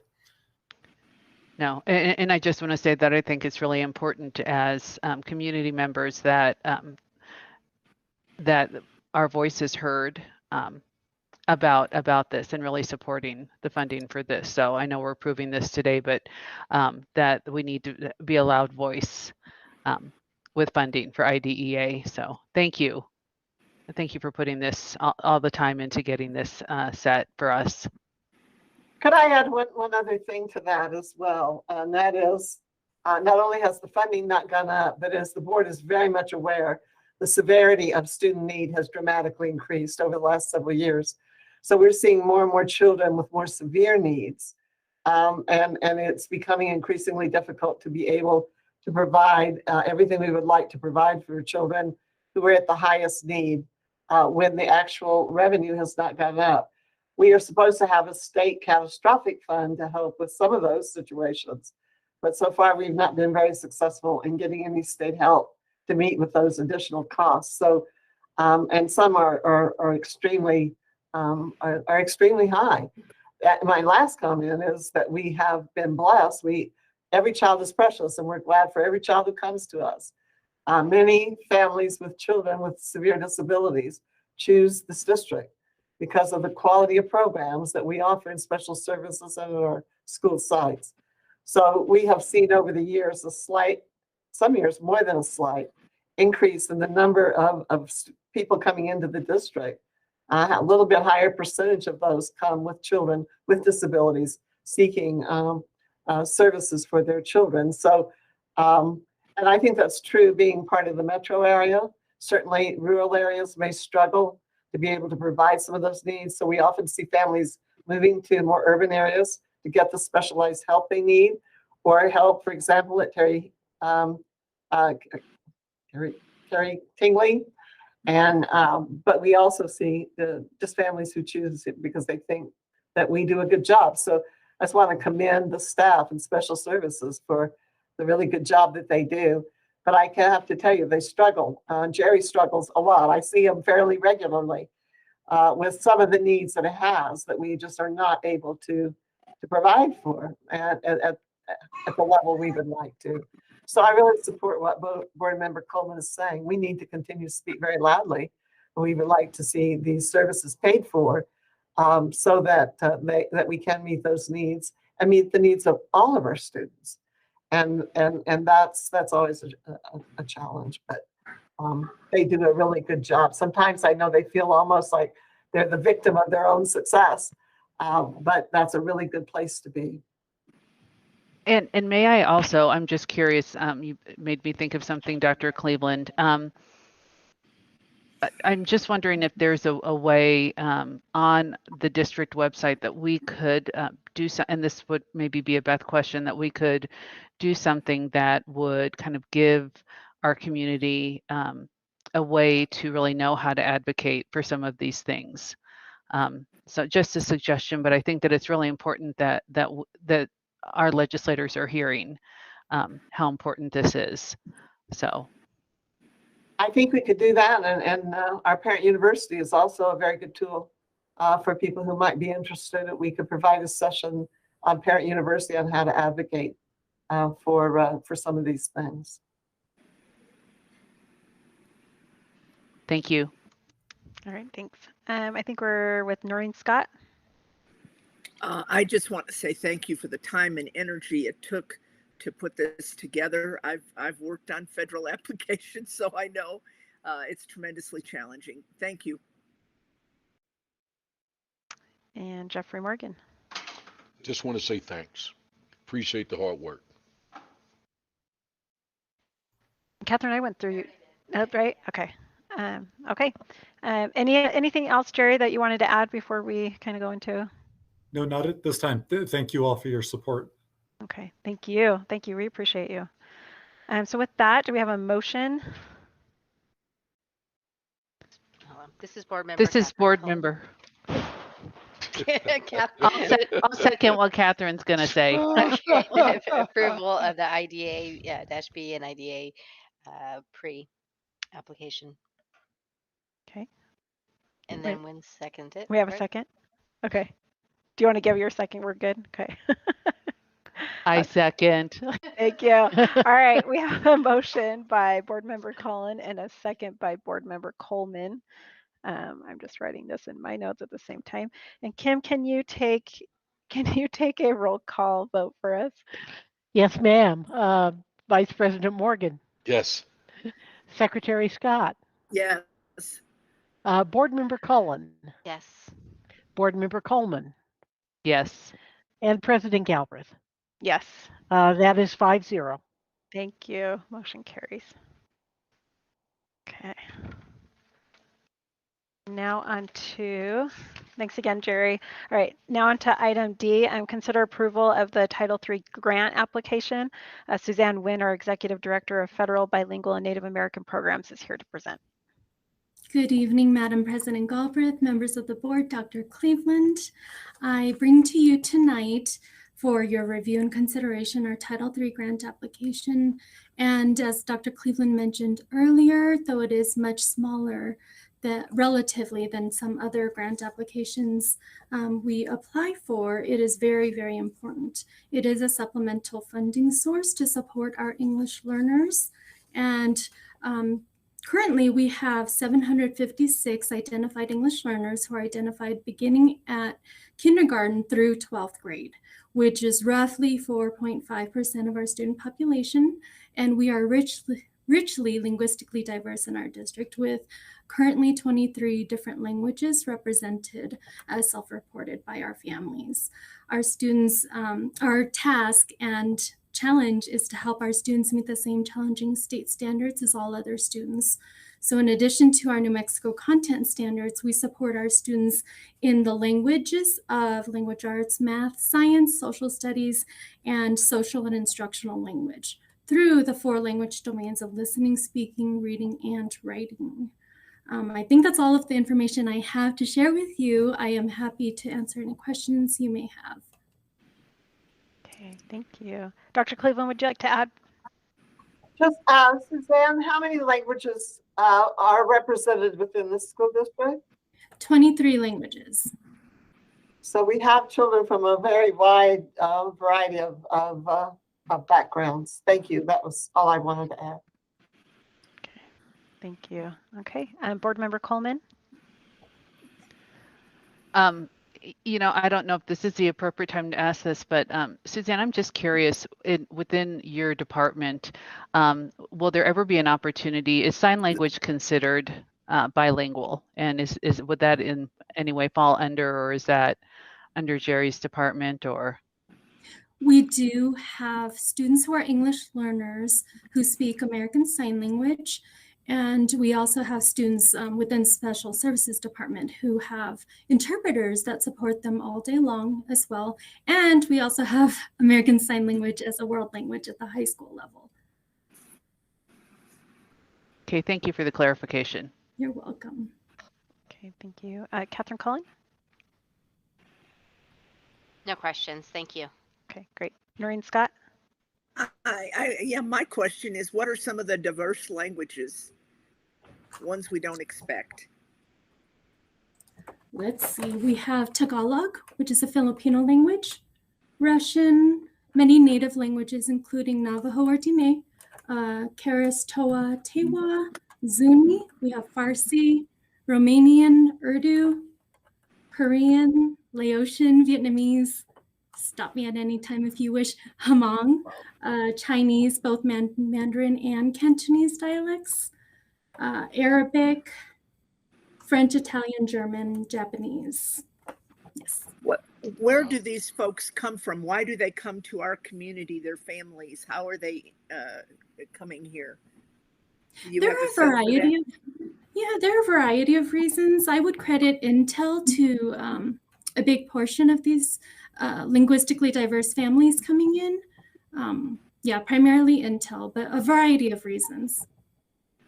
Thank you very much. That's a pretty fascinating number of languages. Yeah. Very interesting. Very linguistically rich in our community. Could I share just a quick story that was kind of interesting to that point of Intel? And Suzanne will probably remember this, but we had a student who was, I believe, Taiwanese, and we found someone at the university that would come in and help and tutor and whatever. And the parent came in, was so nice, so respectful, but said, this isn't going to do. And so we asked him why not. And he said, because the interpreter has too much of an accent. And I want my child to learn English without an accent. And so they're very conscious about the importance of maintaining their own language, but learning English and learning it very well. They've been a great addition to our district. We never perceive them as a hardship. They certainly it enriches us, but sometimes it's been a challenge Suzanne's been very creative, as have others, of helping to find someone who can assist these students. But we see them as a great enrichment to our district and to our community. It's just a matter of sometimes finding the support that is very challenging. But I think it's just fascinating to know that we have children from all over the world. We also have some that come in as, I know the one family that helped earlier this spring. We do occasionally have some that come in with the military too. They come in with the bases and they come in for special missions or special training. And we had a group here from Norway that had come in to train here. So that's another source of some of our students are military families. And thank you for adding that. And Jeffrey Morgan? No questions. Thank you. Okay, thank you. Is our motion? This is Board Member Coleman, and I make a motion to approve, consider approval of Title III grant application.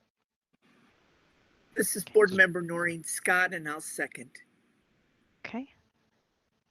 All right, we have a motion by Board Member Coleman and a second by Noreen Scott. Can you take a roll call vote for us, Kim? Yes, ma'am. Vice President Morgan? Yes. Secretary Scott? Yes. Board Member Cullen? Yes. Board Member Coleman? Yes. And President Galbraith? Yes. Missed my perfect record, not crossing your names Yeah, out. that's right. It is Yes. 5-0. Yeah. Thank you. Thank you. Thank you very Motion much. carries. Thank you. Okay. So for our next item, consider approval of calendar changes. And so Peggy Johnston, our Director of HR Operations, is on to present. Do you feel like you're always giving us these calendar changes recently? Right? It's been so rough. I know I was going to say I'm back. Good evening, Madam President, Dr. Cleveland, and members of the board. Thank you so much for allowing me to come before you this evening. So we do have another calendar change to look at. At the request of staff and the cabinet, we did reconsider starting our school year for our instructional staff in July. And what that means by instructional staff is our teachers, our educational assistants, really folks who are in the classroom with our kiddos. We proposed to move the start date of the contract for the instructional staff from Friday, July 30th to Monday, August 2nd. And to accommodate for that move, we would have to remove a holiday. So the proposed holiday to remove is President's Day, which is Monday, February 21.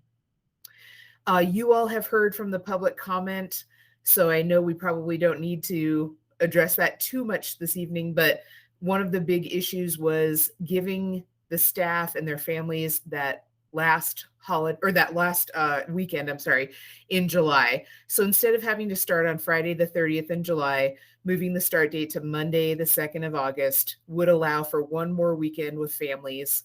And it just psychologically sounds a little better to start in August versus July is what we kept hearing. And I'll stand for questions. Okay, thank you. First, Dr. Cleveland, did you want to add anything about the calendar? No, I'm fine. Okay. Okay, so I'll go to each member. I mean, we also received 2 additional public comments on this tonight about, the opposite way, which is true, is that, in February, they will basically have, I think it was one of the teachers that calculated about 9 weeks without a day off. So that is the other side of it as we go, if we go forward and do it this way. I personally am kind of inclined though to still have that extra weekend for teachers. I think coming back in July is just a really hard thing to put in your mind. So with that, I'll kind of just go through the board and you guys can ask any questions or give any thoughts. We'll start with Noreen Scott. I have no comment. Okay. And Catherine Cullen. Thank you. I know that it sounds like we had a lot of response. The the district has from a lot of teachers and staff. Is that correct, Dr. Cleveland? They were. Yes, the vast majority of feedback we have had is moving it to August. But we Okay. have had, as President Galbraith has said, a couple have come in, and it is a long break. The last holiday would be the 17th, MLK Day, and then they would be, we would have the 3rd and the 4th off, as you can see, and then a whole week off in March after that. So there is some time, quite a bit of time in March, but it certainly does take it out of the month of February. But we have heard from most people have been not wanting to come back in July. And I have seen some of that in regards online too. Some people have said, some teachers had said that, and then we did have a couple of public comments, and so I think that I'm just opening it up. So when in this public comment that was that Amanda talked about today, which I'm pretty sure I know the answer, but I probably have you kind of address it. So they were saying that the 9 weeks before the President's Day, but putting the in-service days, 6 in-service days towards the beginning of the school year, instead of spreading them out. I'm pretty sure I know what the answer is to that, but I wanted you to maybe address that and the reason why.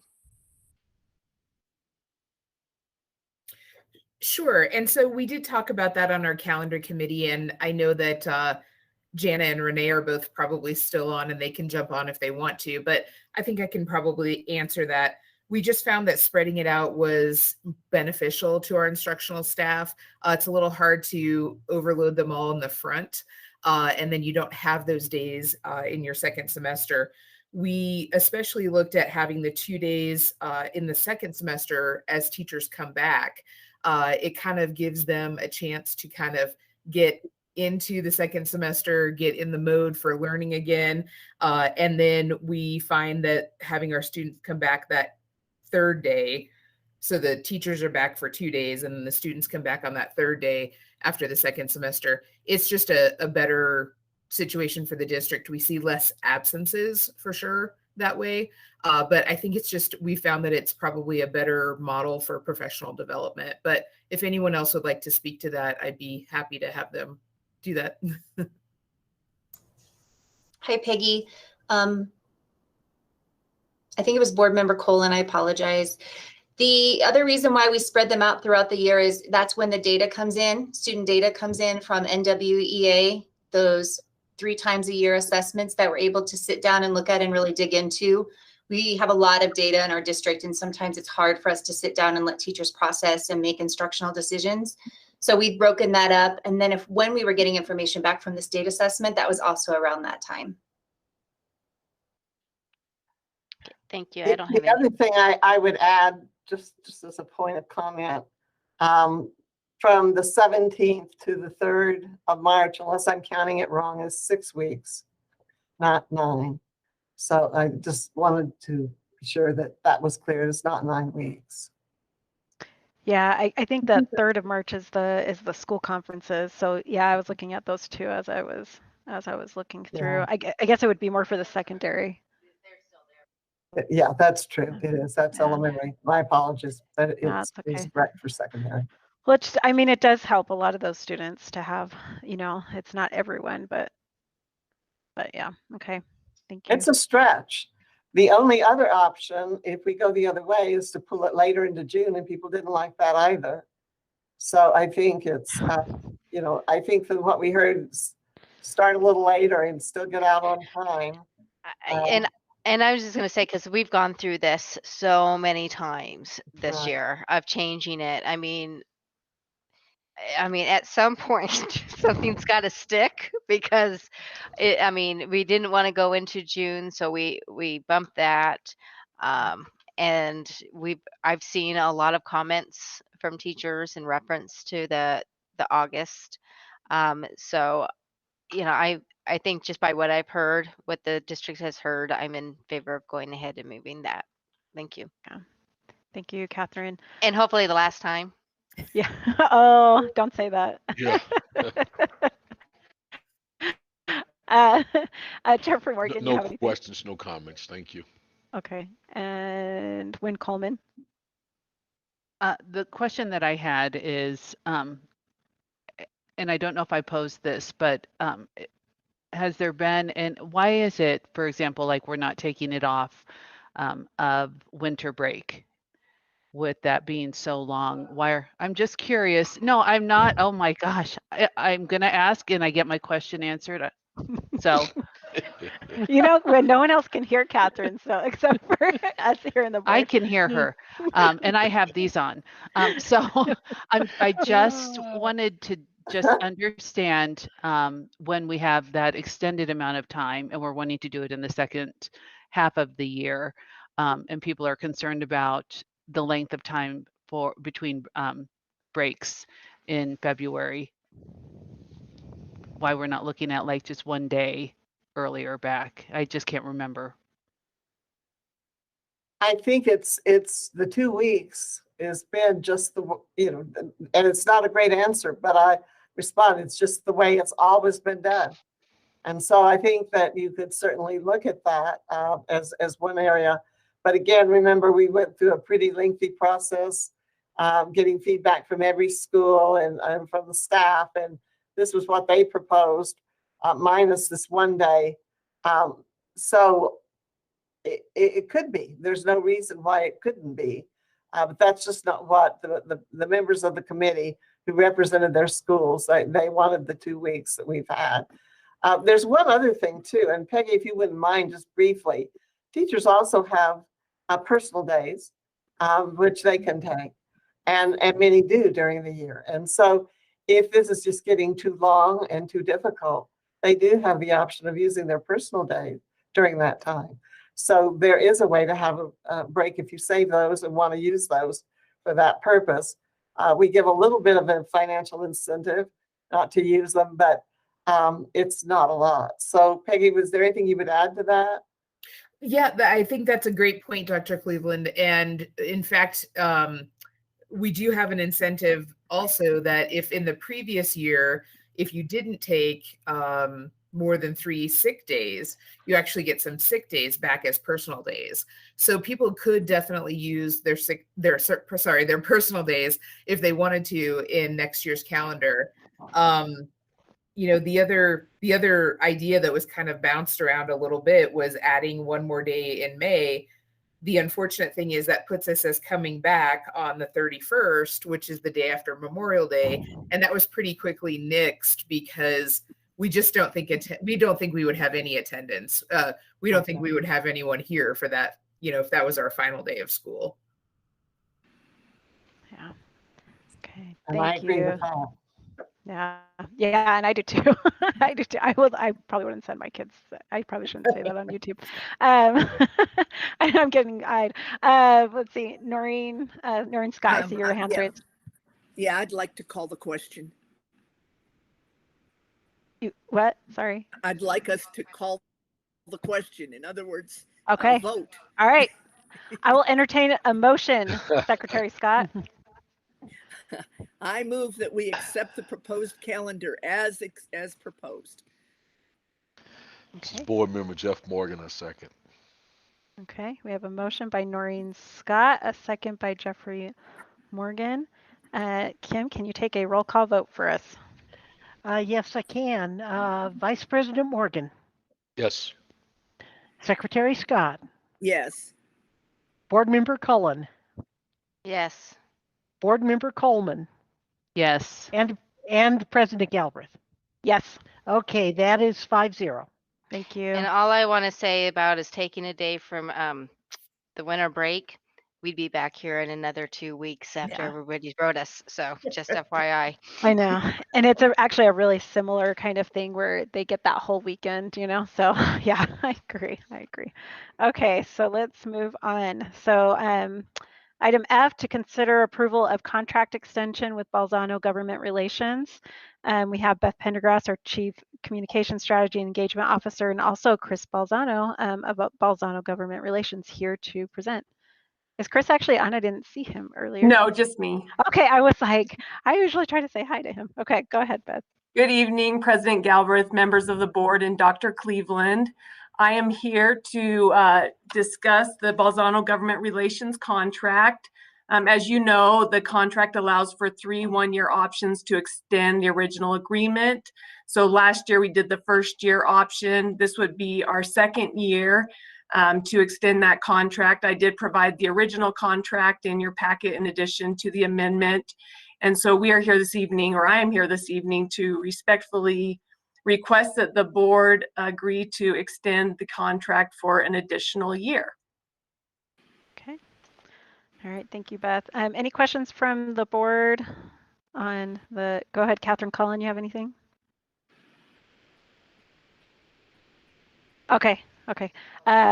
Sorry, Catherine says she's still looking through some things. I don't know if everyone can hear her. Noreen Scott, any questions? No, I was going to make a motion to accept the renewal of the contract for 1 more year. Okay, I note your motion. I will write it down. I'm going to just really quick go through the rest of the board members and see if there's anything else before we go for a second. Wynn, do you have anything?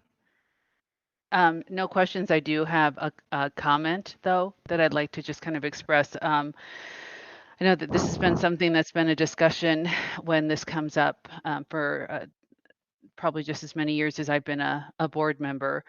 The amount that we're spending for having a lobbyist, and I think it now is close to $60,000 that we're paying out for that, knowing that there are services provided through the New Mexico School Board Association, knowing that we have had the budget cuts that we have. I have a concern about what we're spending in regard to this. Okay. Wynn, would you like someone to address the concern, or do you want to just make the comment? It's a comment. It's just I feel I am concerned about the amount that we're spending, knowing, like I said, that we can go ahead and take advantages of other services. New Mexico School Board Association offers that. We can be, we can be a voice. And like I said, knowing the budget cuts that we are up against and the shortages that we're dealing with, I have a concern about spending that much. Okay. Dr. Cleveland, did you want to address before I go? Well, just very quickly, I think one of the things that the board may want to consider in looking at that is that the School Boards Association does a good job and supports all districts. There are many times when districts' needs are different. And so they can't support one way or the other because the districts are very divided on certain issues. And so there are times that they can't help and support us just because there's not agreement among the membership. There have been some times when that has hurt our district. And the one that comes to mind the most was in the late night hours when they passed prior year funding. And the next day we realized we had lost millions over the next several years because of that. So there are also costs in not having good representation. And again, that's the balance you have to make. Certainly there are costs, and Board Member Coleman's right. There are costs that are associated with that. And I would certainly not take away at all from the school boards for the role they play, just like I feel the New Mexico School Superintendents Association supports us. But there are times when our organization the majority may feel very differently than we feel, and that has happened on more than a few occasions. And we're actually not all together in being represented. And it's during some of those times it's been very useful to have someone advocating for Rio Rancho Public School District as opposed to the state as a whole. Thank you, Dr. Cleveland, for that. Wynn, do you have more before I move on to? No, I think that while I see value in that, I also know that there's just a number of things that I have kind of had a concern about this. And so I appreciate that. And I do know that lens. So I appreciate Dr. Cleveland sharing that perspective. Okay, thank you. Jeffrey Morgan? No questions, no comments. Okay, Catherine Cullen. Yes, thank you. So I just want to make sure, so I know that you were saying that with the New Mexico School Board Association, sometimes we're not always in line, but the Chris Balzano does represent a number of school districts. So that certainly can also play a role because we're not exclusive clients of his. And my understanding is that he does represent other um, districts. But I just kind of wanted to say that when you had said, about the New Mexico School Board Association, that could become a problem too. I don't know if it would be a problem, if it has become a problem, but that is something else that sometimes what might be in our best interest might not be another one of their company's clients. But I did have a question in reference to the contract. I was just trying to go through the amendments, and Beth, is it still a total of $53,937.50? Yep, the cost hasn't changed. Okay, I was just going through them to make sure that if there was any cost increase. Okay. All right, that was it. Thank you.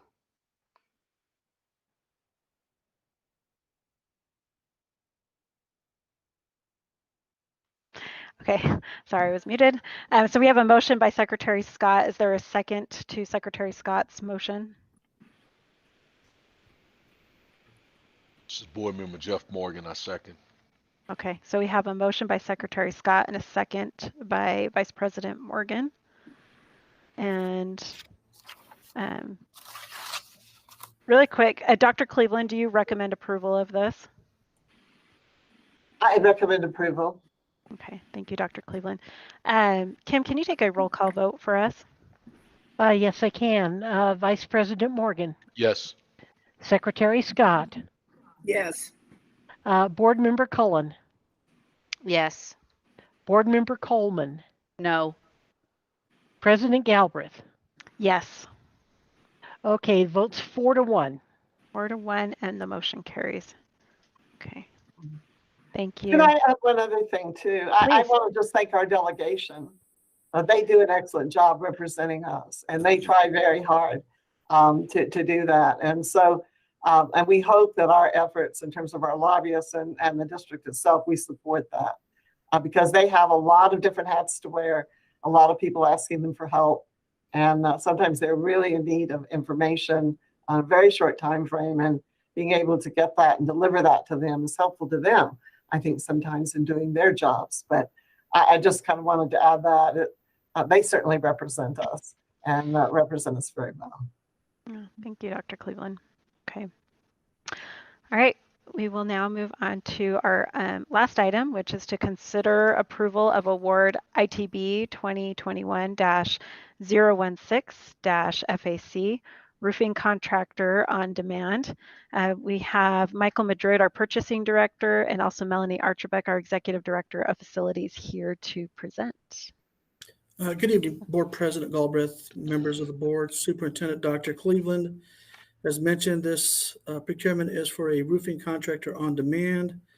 The solicitation was initiated on behalf of the facilities department. Response to the solicitation came from National Roofing out of Albuquerque and Roof Care also out of Albuquerque. As part of the review of the procurement, we looked at both companies to ensure that they were responsive to the solicitation, that they met the requirements of the solicitation. I just want to highlight some of the past performances that each company has performed for the district. National Roofing has done work at Vista Grande Elementary School, Rio Rancho High School, Independent School, Rio Rancho Elementary School. They performed work here at the district office as part of the renovation phase 3.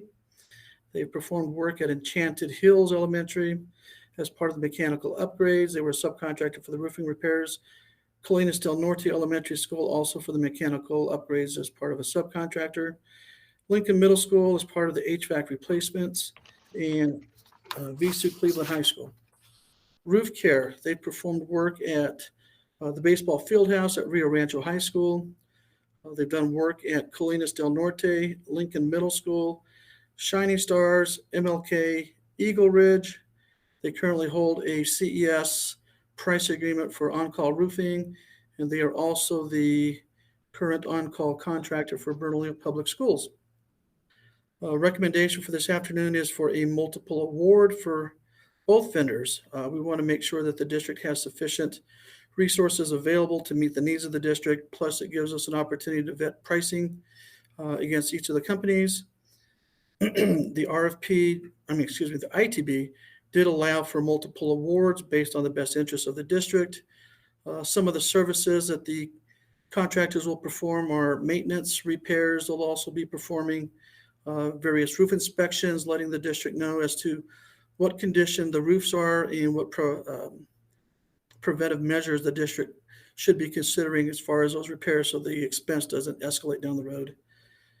So in closing, we're respectfully soliciting the board's approval for both National Roofing and Roof Care be awarded as the district's on-call roofing contractors as part of this solicitation.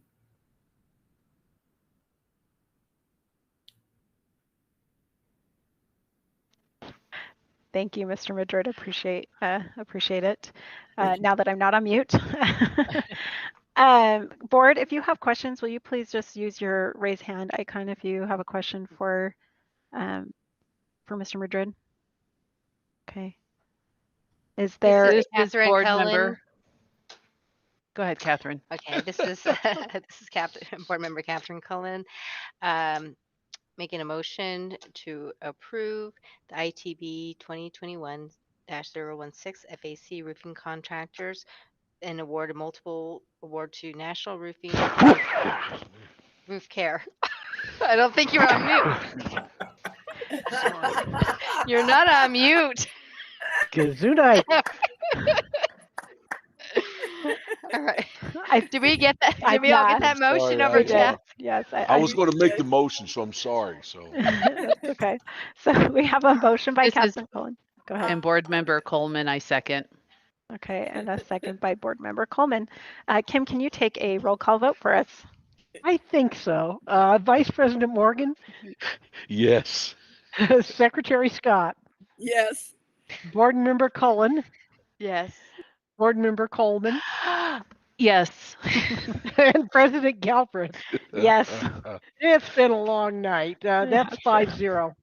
Thank you. The motion carries. Appreciate Thank you, it. board.